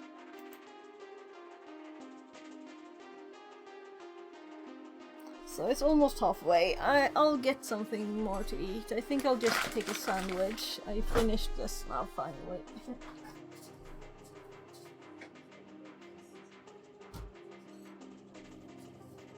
So let's see. So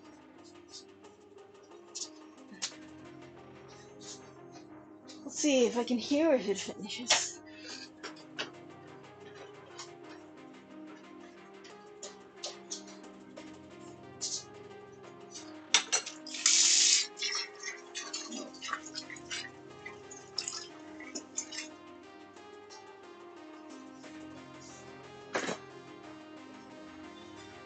I'll just take 2 sandwiches with butter.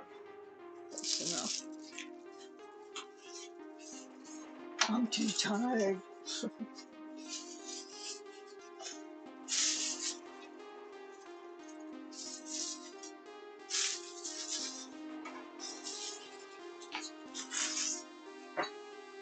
Yeah, so I've already thought about that. I really don't play games, you know?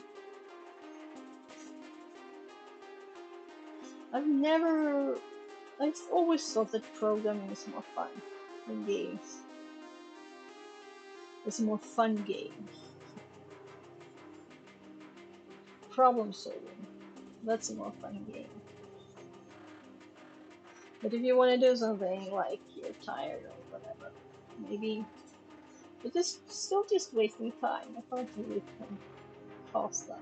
It's wasting time. Maybe like taking a walk. If you're tired in your head, you can like let your body work a bit, get some fresh air.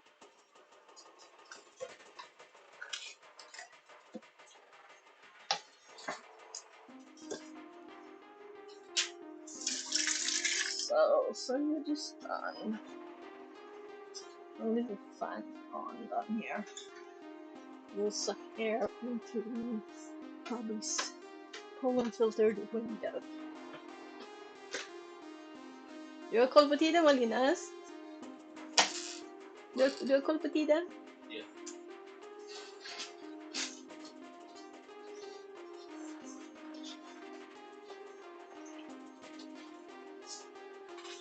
So 8,000.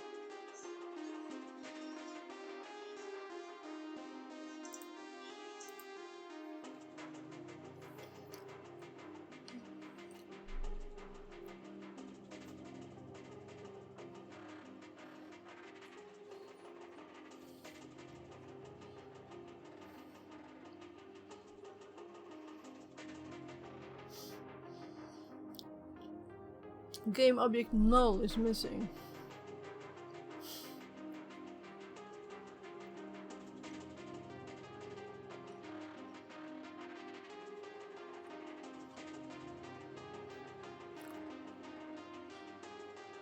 You can repair building parts. Hold left out.